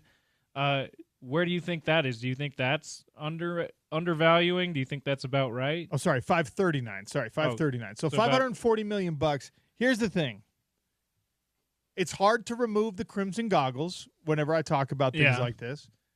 Also, a brand is worth whatever someone is willing to pay for it. Now, Utah does not resonate with a national audience the way like Texas does, Notre Dame does, Ohio State does. I'm telling you, the reason I'm so certain those teams would sell for way more than this valuation process from The Athletic is giving them is because you could actually recoup that money fairly easily. I mean, there'd be a bigger pool of willing buyers too, which means the price will get driven up because there's more competition. So, yeah, that makes sense. But, like, you can sell, especially, I mean, Oregon is probably undervalued here a little bit because Oregon, I travel a lot, as you're aware, James. Yeah. I see Oregon gear in every state in the country. I don't see Utah gear in every state in the country. I don't even see, like, Miami gear. I certainly don't see University of Minnesota gear anywhere outside the state of Minnesota. That's why I'm, like, interesting that they have Minnesota as a higher value than Utah. But it's not only that, right? Because Minnesota is part of the Big Ten. Yeah, that's true. Perception matters. Minnesota's $80 million of football revenue, 65 of that right now comes from their television distribution. It certainly makes them valuable. Yeah. Like Utah's $77 million of revenue. What is it? $30 million comes from the Big 12 right now? Yeah, like not even half. Yeah. So they're over-earning, whereas Minnesota, not necessarily. Yeah. And same thing with like South Carolina and Ole Miss. So the teams at the very, very top of this not only could be valuable because television deals are flush, everyone's happy with what they're getting from, their Big 12 distribution. Notre Dame's certainly happy with what they're getting from the networks and things like that. But also, you're selling tickets. You're selling out every damn game. You're selling merchandise. You're selling every ancillary product that exists in the world. You can get a Texas Longhorns version of that. You can get an Oregon Ducks version of that. Utah's not quite on that level. Right. And so this is my very long way of saying $539 million, it's the value in the eye of the beholder there. Does Utah have a billionaire supporter who would do anything to own Utah football? And pay more than that. And pay that or more than that? I don't know. Like, if you put BYU on the market, there's a few people, including who you mentioned, Ryan Smith, who would probably pay more than $500 million for it. And the price would stay lower for BYU because instead of competing with one another, what they would do is they would all just create an ownership group. Yeah, that's a good point. You know what I mean? they would all just be like the elders quorum of billionaire owners. The quorum of billionaire owners. And they would like presumably the quorum of the 12 billionaire owners. They would squat up and just be like, all right, who's the majority owner? Okay, Ryan, it's you because that's the role you've fulfilled for the Jazz. You have the experience. You have less money than me, but you have the experience doing this. I mean, we're okay with like, that. There's everyone we talk to about BYU right now, and Big 12 Media Days, this was certainly the case. People were like, you guys don't understand. I know everyone's talking about it's Ryan Smith that is buying all this stuff. He's not even – and Jonathan Tavernari came on our show and told us this. And I was a deep skeptic when he said it. He's like, Ryan Smith is not the biggest donor right now to BYU basketball. It's like, what are you talking about? Yes, he is. I have had now like 7 people tell me the same thing, unsolicited, not related to that conversation, not because they heard the conversation, not because I asked them, just saying like BYU has like a dozen big B supporters, like a dozen people that are hundreds of millions or billionaires who are like enthusiastic sports fans. Utah's like, they got like 3. And are the Garfs or the Huntsmans or the Eccles going to buy Utah football for $540 million? Maybe. Maybe not. TCU, kind of the same thing. Oklahoma State, they're big whale of a donor, T. Boone Pickens. He passed away. He aged out. Does his family have the same passion that he had? Maybe almost certainly no, because he was like a lunatic for it, right? It would be the same thing you were about to say. Oregon, it would be the same thing with the Knight family when Phil Knight eventually passes away. When Phil Knight passes, and he's 84 years old, when Phil Knight passes, there's no guarantee that Oregon still gets the same treatment. He actually, I don't know that. He might be writing into his will guarantees that Oregon gets taken care of. That this percentage of profits have to go to Oregon Athletics, yeah. But I'm not sure if that's the case or if it's not the case. The point that I'm trying to make is it's hard to replace when you're talking about something like this, the passion. Like Steve Ballmer didn't have to pay what he paid for the Clippers, didn't have to invest what he invested in the Clippers. He is a passionate sports owner. He could have done what a lot of what the Oakland A's owners have done for years. Just be like, let that stadium crumble, man. I'm profitable. That's what I want. Ballmer, from the moment he bought the team, was just like, no, let's do this. Invested, started making moves to get the Clippers their own arena, their own city now. And it's like involved. Get out of the shadow of the Lakers. He cares on like the micro level to where he's contributing to stadium design decisions. Which, by the way, the Intuit Dome looks like an incredible place to watch basketball. Dude, that I know it's kind of gimmicky, but that wall of death thing behind, that's so cool. So cool. And it's also really cool to hear the stories that he actually made lots of trips to Salt Lake to watch Jazz basketball games because of the Delta Center's unique steep incline of seats that make you feel like makes it opposing teams feel like fans are right on top of them. That the Delta Center was a key inspiration for this fan wall that Steve Ballmer and the Clippers created in the Intuit Dome. But the outside looks awesome. There's like they have that interactive like ring that's a big screen that goes all the way around the arena where you can see, no matter what seat you're in, you can see all of the action certainly on the screen, and then it's got great views as well to the floor. Like the Intuit Dome's awesome. That's on the list of places I'd like to go watch a sporting event. Okay, where do you think the Athletic has BYU ranked in terms of franchise cost? Again, so lower than Utah, because Utah's number one. Utah's number one in the Big 12. Okay. Utah's 29 in the country, number one in the Big 12. It goes Utah 29, TCU 30. Where do you think they have BYU ranked? And again, I really love the Athletic. They do a great job on so many things. They are so dead wrong on this one in particular, and we've seen so much evidence of this because. Look, maybe they don't have maybe they don't have as much of a history because of the averages that they've taken to get these numbers included Utah in the Pac-12 conference for their football revenue when BYU was an independent. So right now, I'll tell you this, their calculation on average football revenue for BYU is $43 million. That's no longer the reality for BYU. BYU's football average in the next 5 years is going to include Big 12 numbers instead of independence numbers. And they're still as a one more year, maybe they're out of the window when they're only allowed to take a partial share of Big 12 media money. So that certainly contributes to probably a number that seems too low right now for BYU. I would say they're 42. They have them right at 50. 50. That's really low. And according to The Athletic, you could buy BYU football What, 340? for $306 million. Wow.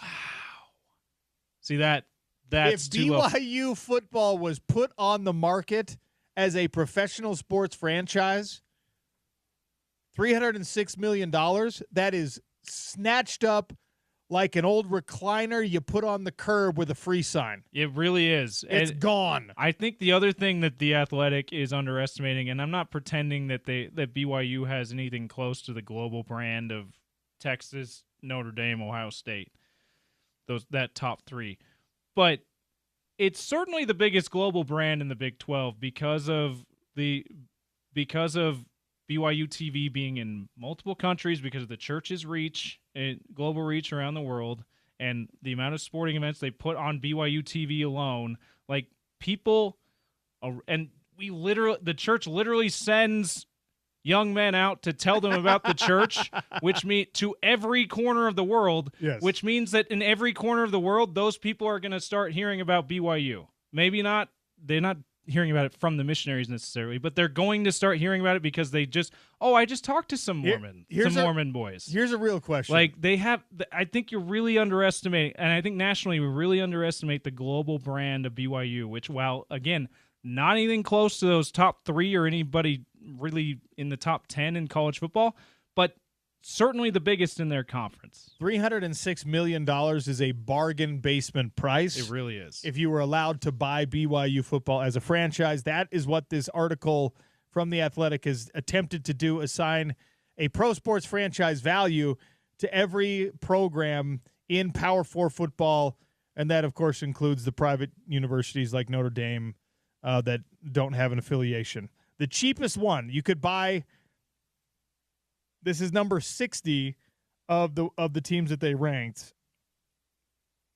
According to The Athletic, you could buy Houston for $91 million. You do like a Ryan Reynolds kind of a situation. Who are the guys that bought the guy from Always Sunny in Philadelphia? Yeah, his name, Rob McElhaney. He shortened his last name. He was on Dan Patrick. He's now just Rob Mack. Okay, Rob Mack. Isn't that amazing? That's Anyway. weird. I don't like that. Keep the name. I learned that when Dan Patrick was in Tahoe for the celebrity golf tournament, and Rob Mack was there, and it was a big topic of conversation. I He's actually Rob Mack really now. don't like that, especially if you got famous as McElhaney, then you would shorten it. I hate that. That's like a P. Diddy situation, and we know that he's not a good example to follow. But I could, if that were, I mean, this is such a fun exercise. If you actually did it, here's a question I have, and then we'll take a double break, actually. If the LDS Church, who is at this point effectively the owners of BYU, if they were allowed to sell BYU football as a professional sports franchise, would they? Would Brigham Young University, the church institution, want to sell BYU football? It's a double-edged sword. We've talked about it for years and years and years. BYU football is a missionary tool for the church. They constantly have to say, we don't spend tithing money on BYU football coaches, on BYU football anything, right? It's a double-edged sword. When BYU is great, it brings incredible exposure to the university and by extension to the church. So it is a missionary tool. It's a value in that regard to the religion itself. There's also the downside of that. We've seen that play out this summer with the Jake Retzlaff situation. You've seen that play out in the past. There's sometimes PR nightmares associated with being a college sport, college athletes, college kids who are, for lack of a better term, front-facing representatives of your religion. Yeah. So if they were allowed to sell, to offload BYU football, would they?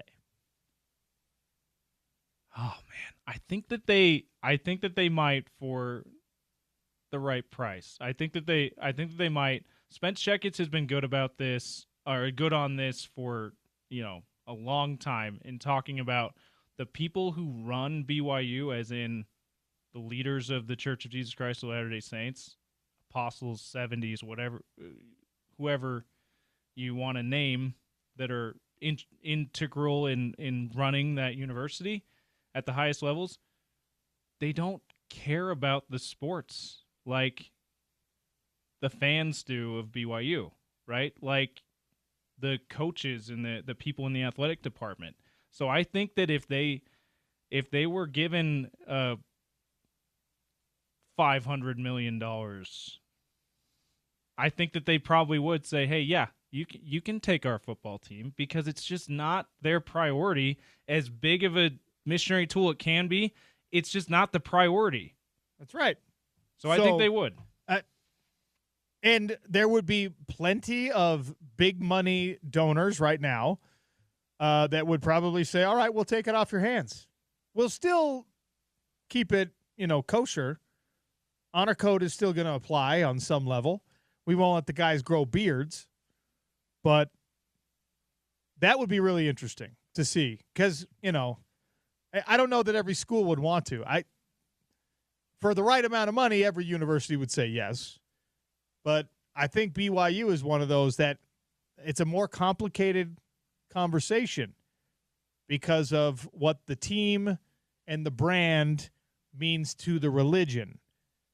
And it's not always positive, but it's definitely not always negative either. So anyway, go check it out.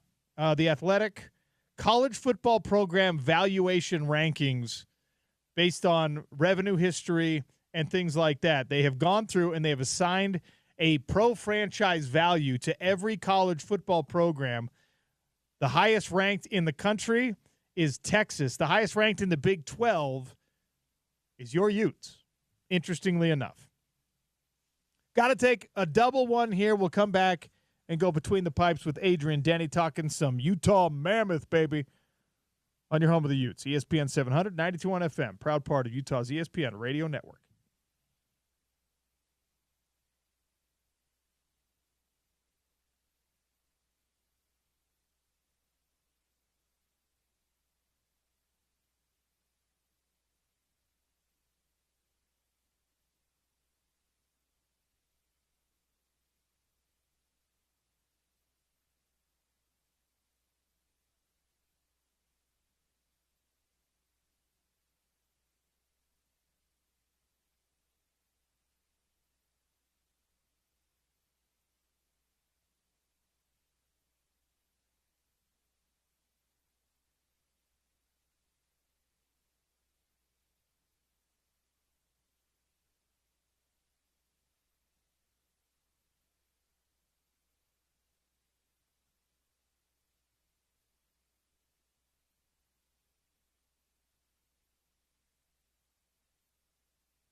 Sean O'Connell Show on a Tuesday. Glad to have you with us.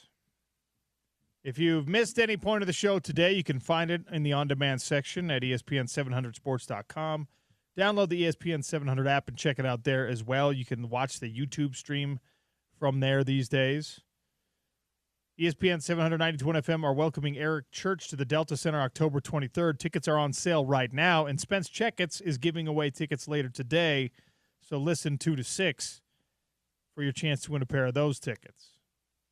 We go Between the Pipes with Adrian Denny. This segment is brought to you by Angora and Aladdin Industries, proud partners here at ESPN 700 and 92.1 FM. Adrian, welcome in studio once again. How are you? OC, welcome back this week. Great to see you, buddy. Thank you.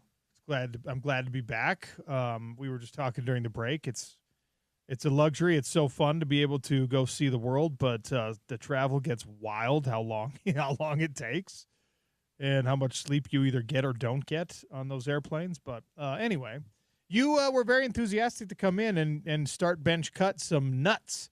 Yeah, anything involving food Yeah. gets me going, man. So Okay. Start cashews, bench almonds, cut pistachios. You're cutting pistachios. Pistachios are a mess. I don't like stuff that you have to work for. It's a pain. It chaps your fingers. You got to find a little bowl to put the shells in, then a garbage can. No thanks. They're fine if they're unshelled, but I'll take the cashews, and the almonds aren't my favorite, but too much work for the pistachios. Not doing it. I'm on the opposite end of that spectrum. I don't like how we've now, and this is a relatively recent development, you now can buy the big bags of pistachios that the shell's already been taken off. The problem there is now you can just dip in the handful and you can eat a whole handful of pistachios instantly. And you can do that over and over and over again. And now you've consumed 1,200 calories worth of pistachios. It's a very calorie-dense food. That's fair. Yeah, I was going straight off of the shells because in our house we're too cheap to buy the bags of the shelled pistachios. Also, yeah. I like the pistachio that you have to work for because it slows down your snack rate. Kind of like sunflower seeds. Yeah. Exactly like sunflower seeds. I am not a blue collar guy. Are you also anti-sunflower seed? Don't do sunflower seeds either. All right. It gets in your teeth, and I can never. I would have to crack the sunflower seeds in my hand, eat the seed. I can't do it in my mouth, and it's just too much. I will tell you this. It's a mess. I never figured it out. It's like whistling. There's a bunch of stuff I've had issues with, and sunflower seeds is one of them. My whole childhood I played baseball, and obviously seeds are a big part of baseball culture, and I never grew out of this. I would start eating the bag the right way, where you put them in and you enjoy the flavoring on the shell while you crack it between your teeth, and then you spit out the discarded shell and you eat the kernel. I would start out the bag every time doing it the right way.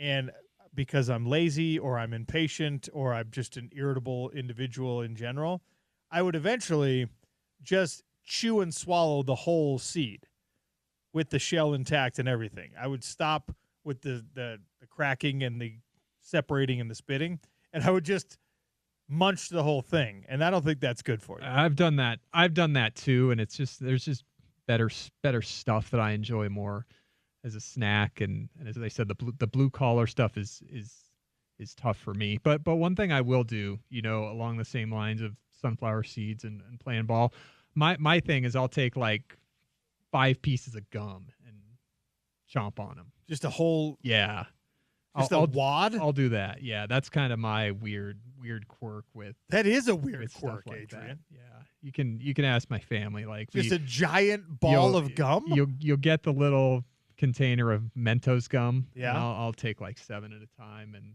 all of a sudden 2 days later we need more. What the heck is wrong? That's kind of my weird quirk. It's as I pile on sunflower seeds and pistachios. All right, well, that's now 2 people who've cut pistachios. Wow. 877-353-0700. The start bench cut today are Utah linebackers from the non-Power 5 era: Stevenson, Sylvester, Kautai, Olivau, Mark Blosh. Start one, bench one, cut one. And the legumes, the nuts: cashew, pistachio, almond. Start one, bench one, cut one.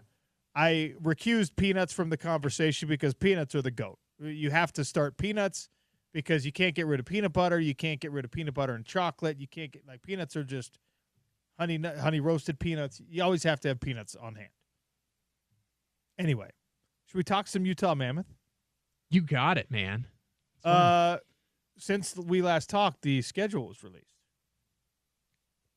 Yeah, it came out last Wednesday, right within the hour of me coming on with Scott.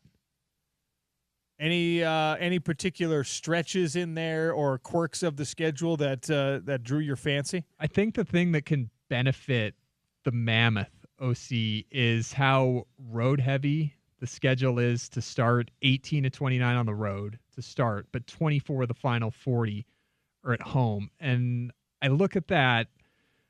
I've always felt in hockey, if you start heavy on the road, it's kind of an extended training camp, and the teams together in training camp, it's more of a structured all day, everyday thing. And then you go on the road, you kind of pick that up. And I've always felt it's good to start on the road. And then at home, I really like this 7-game homestand that Utah has from January 7th through the 21st, because some people will call those kind of the dog days. It's mid-season. It's right before the Olympic break. For me, nothing in professional sports is the dog days. For me, this is the dog days in the middle of the summer without hockey. But all you have is baseball right now. Yeah. As a professional sports fan or even a college sports fan, it's baseball season.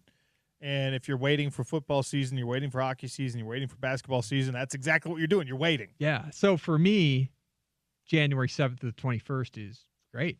7-game homestand. But for the body, the wear and tear, kind of after Christmas, kind of psychologically, I think it'll be good for the group to be home for 7 straight, going, starting to head towards the second half of the season, and then finish with 5 of the final 6 at home. So I do like the road heavy early and the home heavy late. I think that's a huge, huge benefit for the team this year. What about who you get where? Are there any teams? I know, it's different when you're digesting an 82-game schedule than when we're talking about 12 games in college football. You're talking about 17 games in the NFL, and it's like, oh, you wanted to have them at home, and that's one it's okay to have on the road because they're not quite as strong. Is there any of that with this Utah Mammoth squad, especially where they're at experience-wise and team chemistry-wise, with a couple of important bodies coming in and kind of filling in some gaps that are, again, the stated goal this year and from this point forward is you want to be a playoff team. You should be a playoff team. So does the where and when of those matchups matter to you? When you look at the schedule, right, Eastern Conference, you're playing 1 home, 1 away. Division schedule, you're playing everybody 4 times, 2 home, 2 away. But the 2 teams that are the teams in the division you're playing 3 times this year, Winnipeg and Minnesota, just because we're 2 games short. Next year, we're going to play 84 games and play everybody in the division 4 times. So Winnipeg and Minnesota, the 2 division teams, you only play 3 times. Last year went 3-0-1 against Minnesota. So we'll see from year to year if Utah can maintain that dominance. But Winnipeg was a tough part of the schedule last year. Had to go to Winnipeg twice and lost both those games. The team that had the best record in the Western Conference won the division. Only have to go there once this year, and it's in October. So kind of avoiding, getting in and out of Winnipeg. You don't want to go to Winnipeg in February. Yeah. So October, I was talking to Mike Folta, our radio play-by-play announcer. He's like, did you notice we go to Edmonton and Winnipeg for our one visit in October? I'm like, oh, the colors in Alberta and that'll be beautiful. Manitoba. Yeah, that sounds good. You get Edmonton twice at home this year. Connor McDavid, Leon Draisaitl. Last year they only came once. You get Vegas twice this year. Got them only once at home last year. The catch with Vegas twice at home this year, it's in a 5-day span in November.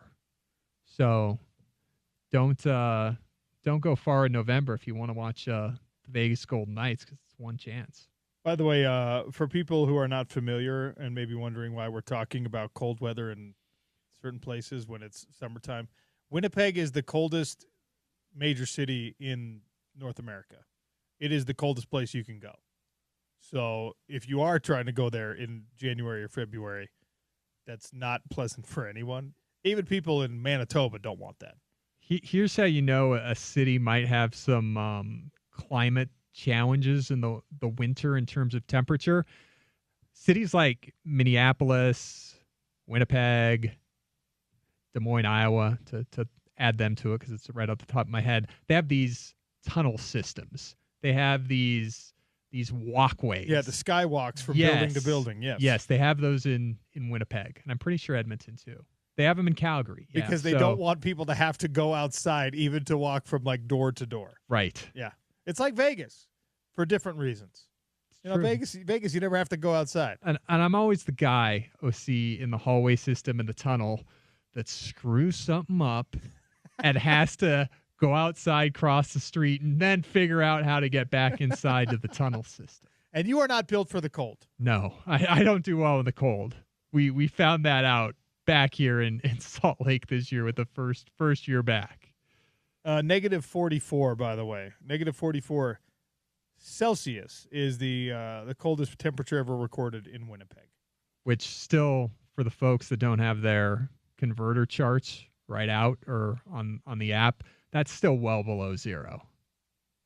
What is that? Significantly. I'd say 15 below zero. I want you to see how close I am. Okay, let's see. 47 below zero in Fahrenheit. It's like a weird sliding scale. When you go below, okay. It's a very strange. So learn something new every day. The sliding scale, the formula for those of you out there who want to do your own Celsius to Fahrenheit conversions, it's the degrees in Celsius multiplied by 9/5 plus 32. And that's how you get to the Fahrenheit temperature. Holy smokes. Who knew? I wouldn't have been able to get that on the internet, OC, too. So, there's no chance that would not have been able to do math on the air. Please don't ever ask me to do math on the air. It's not a thing that I do well. I do math on the air every now and again, and it's terrible every single time. It's absolutely fantastic. All right. Been there, man. So, from a scheduling standpoint, we've talked about kind of the who and where. You astutely pointed out that, some of those trips are maybe a little bit friendlier, but hockey guys ignore this at a level that other sports athletes, the culture of hockey is something that's been so fun to get, immersed in a little bit more now that we have our own franchise, is like they just are immune to all the extraneous influences. And it's just about the hockey. If we talk to Coach Bear, who's like, hey, isn't it great that you get this team at home and this team? He's going to do the lip service and he's going to be polite. But the hockey guy in him is just like, I don't care. We will play hockey on the moon.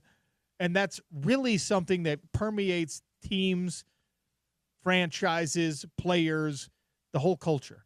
My experience with hockey players is that they might know the schedule a week out. If they're starting a 4-game homestand, probably know all 4 teams on the docket. Because they've had to start doing the film study and things like that. Exactly. And if they're going on the road, chances are they've looked at the itinerary. They know where they're going. But you got a week where you're kind of going back and forth, and it's not a homestand or a road trip. It's, I'd say, 72 hours out in a typical situation of knowing what's next, what's coming up. Is this team going to sneak up on anybody this year, or is the NHL anticipating a leap forward for the Utah Hockey Club, now the Mammoth?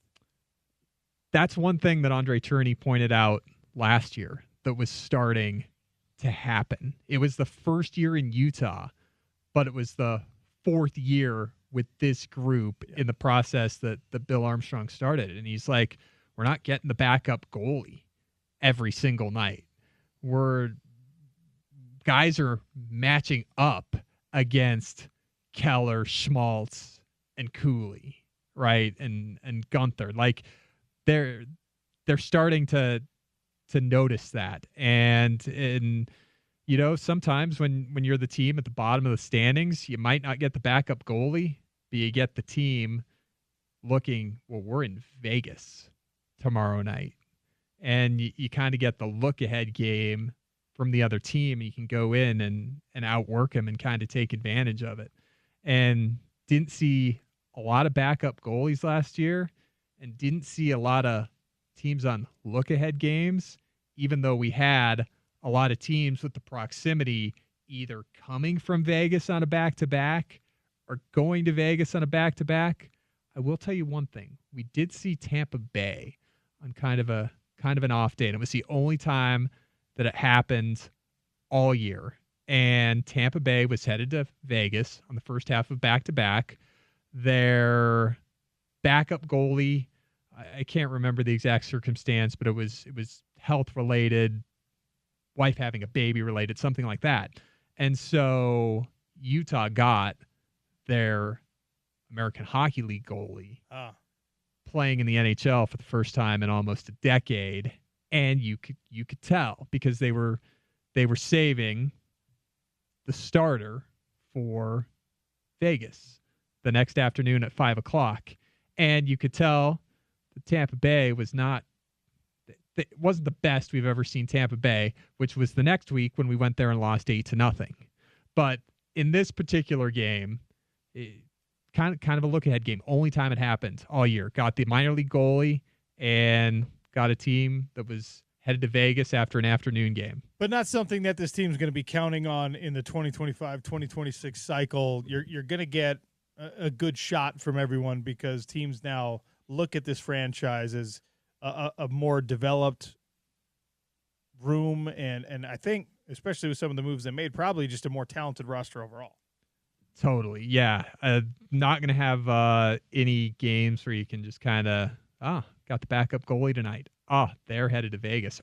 They're headed to Colorado. They just came from Dallas.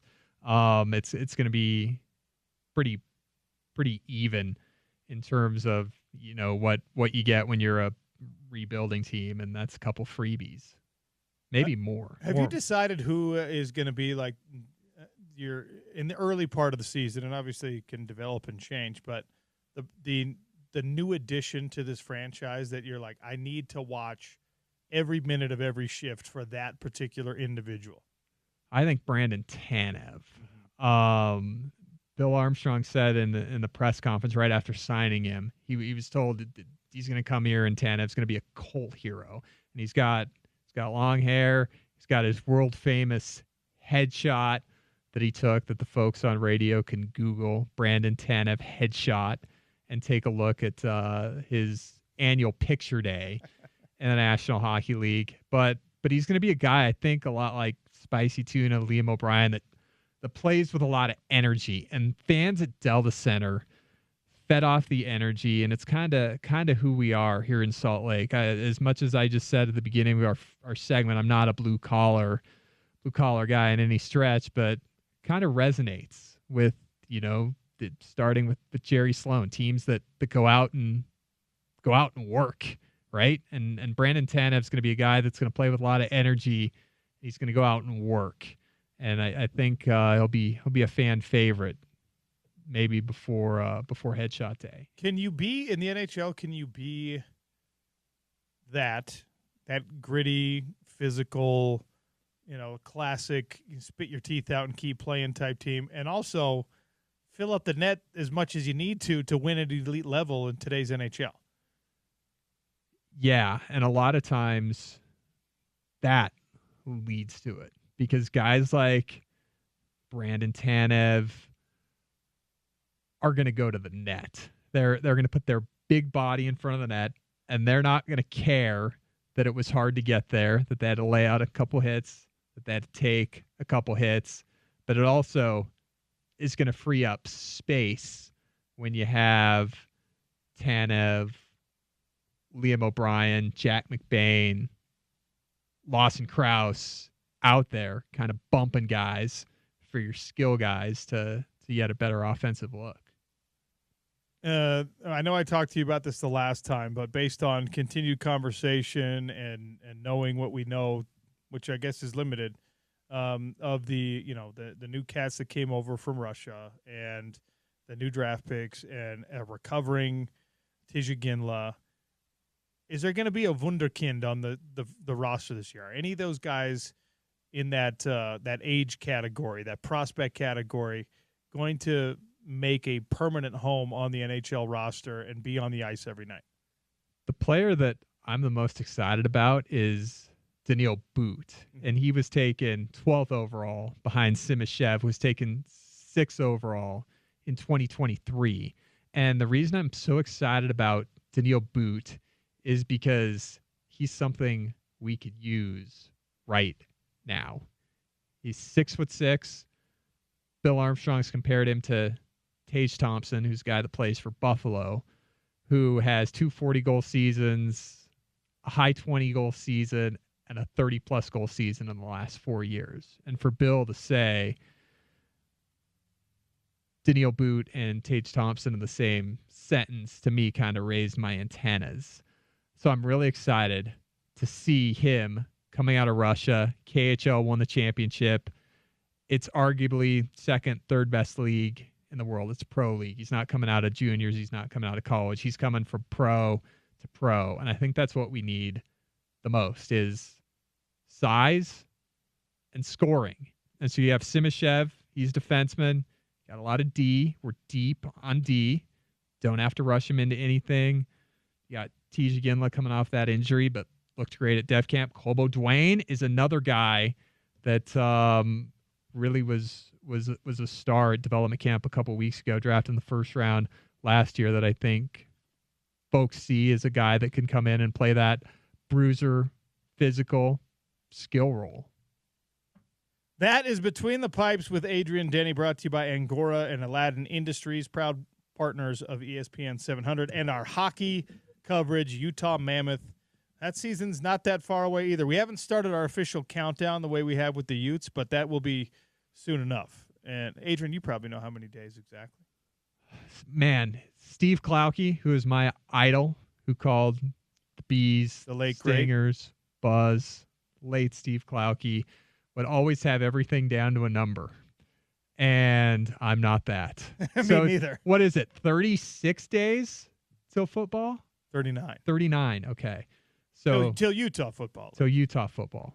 Week 0 is a week before that. Right. Utah football week 1 at 9:00 at night. 79 days. 79 days until Utah Mammoth. Till hockey. So October 9th is the season opener, right? Yes. Adrian? So yes. 79 days till October 9th. That's awesome. That's awesome. Tusks up? Yeah, Tusks up, baby. Everybody's got their own interpretation of how to do it. Which one are we doing? I do it this way because that's how the emoji goes. So I can do the emoji and it matches. But James just gave us a cheat code there, OC. Anytime we hear your liner counting down to Utah football against UCLA, add 40 to it. Add 40 days. Yeah. Add 40 days and 40 nights. Let's go. Tusks up, baby. Tusks up, baby. Adrian, thank you for coming in once again. Always a pleasure. Yeah, my pleasure. Thanks for having me, buddy. Tony Jones, circling back around. Is that happening? Tony Jones joins us next from The Athletic, and we talk some NBA basketball offseason moves and summer league. It's the Sean O'Connell Show, ESPN 700, 92 FM, proud part of Utah's ESPN Radio Network.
Welcome back to the Sean O'Connell Show, Utah County listeners. You can help children at the Road Home Start School in style. Stop by the Advocates at American Fork, pick an apple from the tree, supply clothing and a backpack for a child at the Road Home. Every child deserves an advocate. Stop by today, ESPN700sports.com for more details. Tony Jones joins us, NBA insider, Utah Jazz, Denver Nuggets insider from The Athletic. Tony, how are you? I'm good, man. I'm good. Rest in peace to Ozzy. Rest in peace to Malcolm Jamal Warner. Yeah, man, I saw that. That was sad to see. Yeah. Yeah. Theo Huxtable was why I'm not wild about swimming in oceans. Big part of the childhood, the Cosby Show and Theo Huxtable. So that bums me out, man. Huge. Definitely bums me out. Seriously. I feel weird about celebrity passings because there's like we don't know them as people. We don't even know much about most of them as people unless you're like really hardcore into it. But they are a part of some part of your life. Like you have memories attached to them. They don't have memories attached to you. And the mourning of celebrities is always a weird thing for me. But that one, I was like, man, that really just that hits you in the gut. Yeah, so I mean, I feel the same way. But Theo Huxtable. I mean, that was like, a huge part of my childhood. So that was, that kind of really hit really hard. He was, it was like you grew up with Theo Huxtable, and then he went on to have, such a successful career afterwards, with Malcolm and Eddie and some of the other stuff that he was in, some of his directing stuff, so it's like he's kind of been in the public eye, essentially for basically his whole life. So yeah, that was pretty sad. All right, well, we'll try to move on to more chipper things here. Let's sure. We have not talked about the Summer League basketball experience yet. So how much should I be reading into Kyle Filipowski, Summer League MVP? How do you translate that to, regular every night NBA production, if you can at all? Well, I mean, I think the offense translates, but unfortunately, I think the defense translates as well. So, he's got to figure out a way to start guarding, or start guarding effectively. But, the offense is real. I mean, he's a guy who I think is going to be a 3-level scorer at the NBA level. He can rebound the ball. He can play the 4 and the 5, power forward and center. He can put the ball on the floor. He can shoot it. He can post you up. He's kind of too quick for bigs, too big for smalls. So he's a guy that I think has a real chance to be a significant player in this league. When we take a look at not only how the Utah Jazz, I mean, Ace Bailey, a little banged up, hip situation, but other teams, prominent players, rested a lot. There were guys that they were managing the bumps and the bruises with extreme caution. I know that Summer League basketball is not a place where you want to live or die, and you're not going to send some guy out there to compromise his season. But have these NBA teams found the correct balance in rest versus caution, versus get your guys some reps, or are we being too careful? Well, I mean, I don't know is probably the honest answer because, Charlotte played Con Knipple all the way through Summer League, all the way through the championship game, and he was fine except for, a cut above his right eye. But New Orleans played Derek Queens quite a bit, and he ended up tearing his wrist ligaments. So he's going to be out for, at least 12 weeks. It makes real sense for, teams to be, really cautious with their guys. And then it makes sense for teams to do what Dallas did with Cooper Flagg, which is essentially we just want to see one good game out of you, and as soon as we see that good game out of you, we're just going to shut you down. You know, Utah was super cautious with not only Cooper Flagg but also John Tanji as well. You know, Philly was really cautious with VJ Eskam. You know, he basically, you know, had a nick, had a bump, you know, kind of a bump on his thumb, and you know he missed all but one game in Vegas Summer League. So, you know, I think it's you know about what works for teams, but you know what you don't want is you don't want what Denver went through, you know, last year with Deron Holmes, which is, you know, he tore his Achilles, albeit that was his first Summer League game, so you kind of couldn't avoid that. And you don't want what happened with New Orleans, which is, you know, their lottery pick, Derek Queen, is now going to miss, you know, at least 3 months leading up to the season, you know, trying to rehab a wrist. Tony Jones, my guest here on the Sean O'Connell Show, talking Summer League NBA basketball. Let's move to some off-season moves. Dame Lillard is going back to Portland. I've been talking about it a lot today. I like the emotion attached to this in a professional sports landscape where everything is all about business, everything is all about money. You just don't see or hear enough of the loyalty conversations, of the, hey, this felt like home to me and I want to be here kind of things.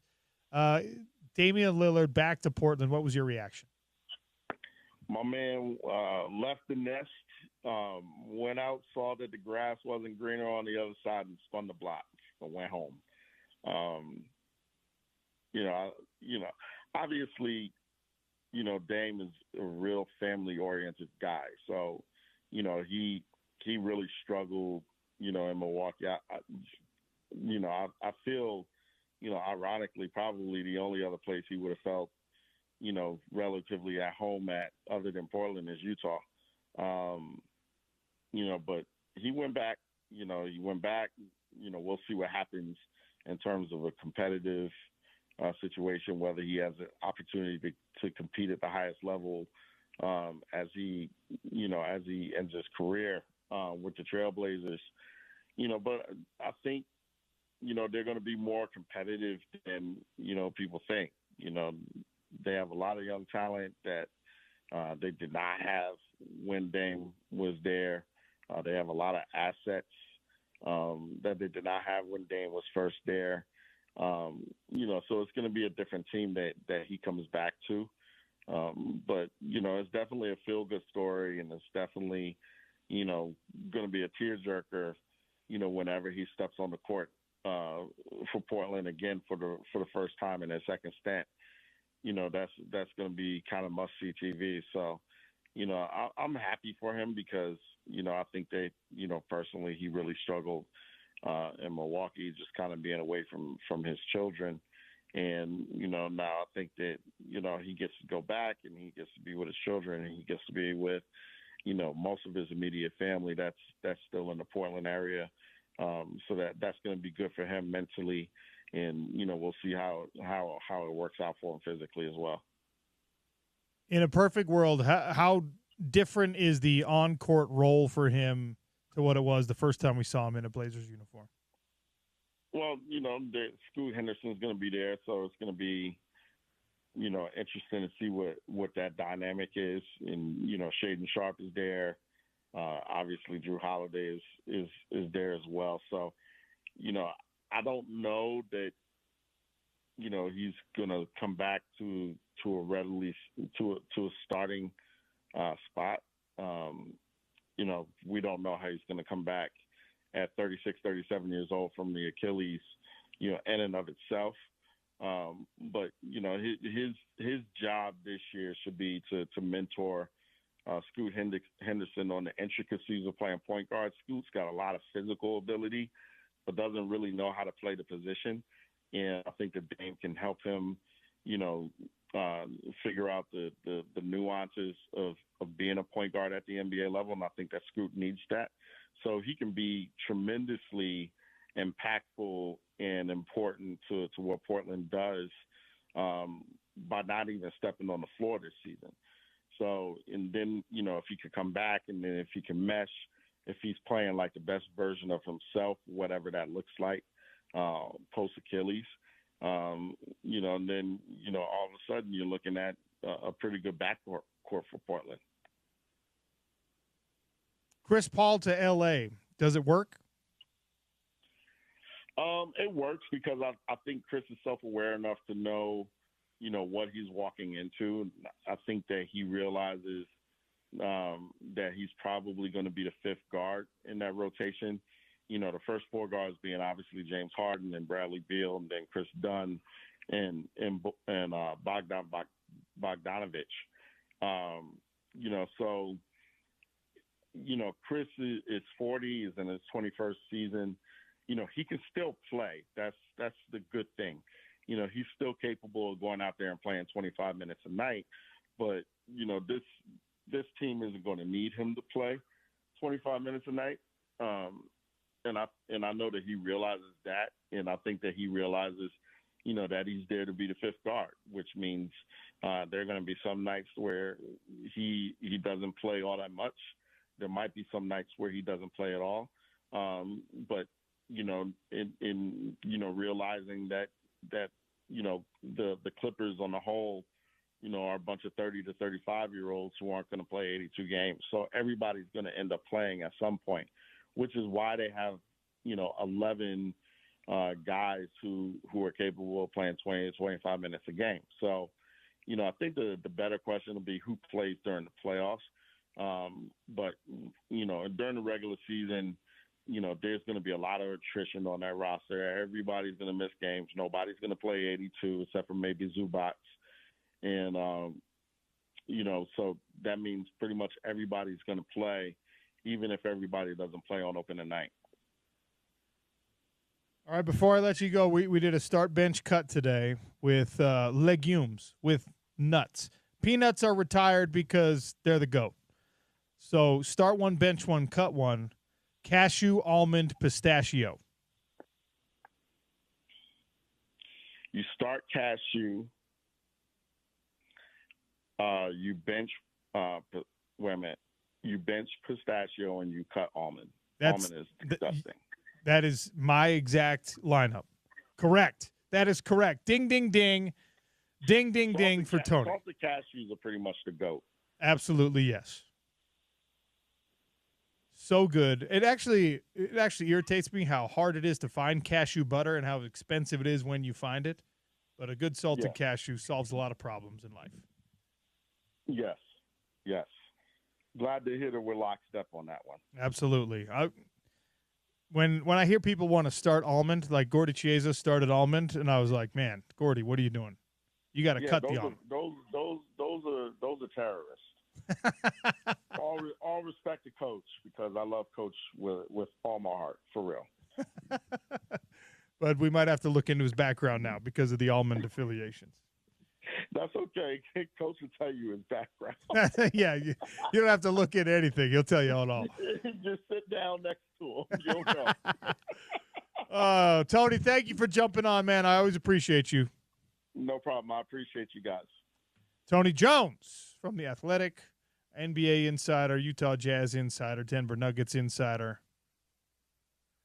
Little digestion of Summer League, and on ESPN right now, they just finished a conversation with Kyle Filipowski, officially crowned the Summer League MVP, and he was having some fun on the national television there. He was. I tuned in for a little bit just to see if he said anything particularly interesting. Wasn't that groundbreaking of an interview, but he did have a good time. They mentioned a new ACC basketball rule that I'm going to have to look up that they're nicknaming the Kyle Filipowski rule. I think it might be in regards to fans storming the court and keeping players safe. So fair. that was one of the things he laughed at particularly hard. They were.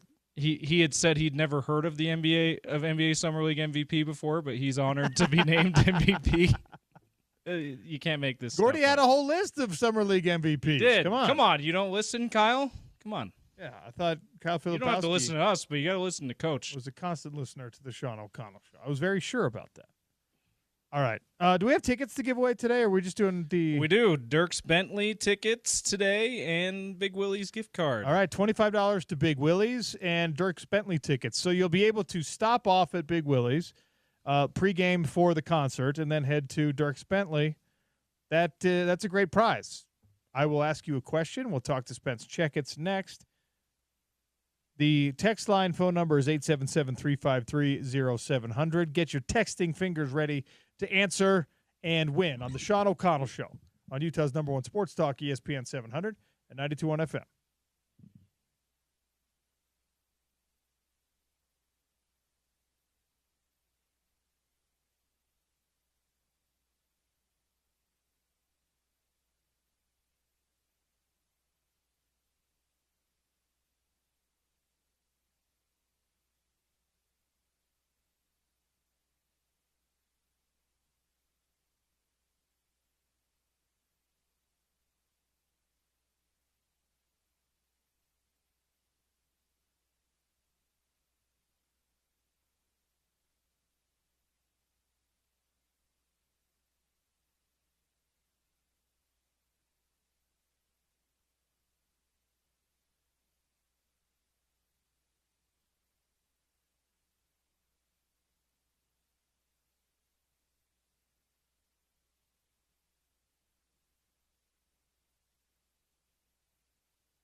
Eight seven seven 353 We got Big Willie's gift card, our presenting sponsor on the Sean O'Connell Show. Big Willie's $14 lunch special today is the buffalo chicken sandwich with the buffalo chicken rollers, 4 of them. They're like an egg roll with buffalo chicken inside. Absolutely phenomenal. Just the right amount of heat, just the right amount of spice, but it dominates. The flavor dominates. It's so, so, so good. Bacon on that sandwich as well. Big Willie's gift card for $25. 2 tickets to Dierks Bentley. July 31st at Utah First Credit Union Amphitheater. If you can answer this question for me. Earlier, we were talking about the hypothetical franchise sale prices of college football teams. The Athletic went through and they took average revenues and they took the standing of college football brands and they turned them into pro franchises and put a price tag next to them. Utah was number 1 in the Big 12. Where were they ranked price-wise overall in the country on that list presented by the Athletic? Utah football falls where in the hypothetical valuations as a college sports, college football franchise, according to an extensive article published by The Athletic. A lot of fun to go through that one. 877-353-0700. If you have that answer, Dierks Bentley tickets and $25 to Big Willie's, our presenting sponsor. Spence Checketts is at Beer Bar today, 161 East, 200 South in Salt Lake City. The drive will be there from 2 to 6. Stop by, tell him hello, maybe ask him if he starts, benches, or cuts the cashew, the pistachio, and the almond.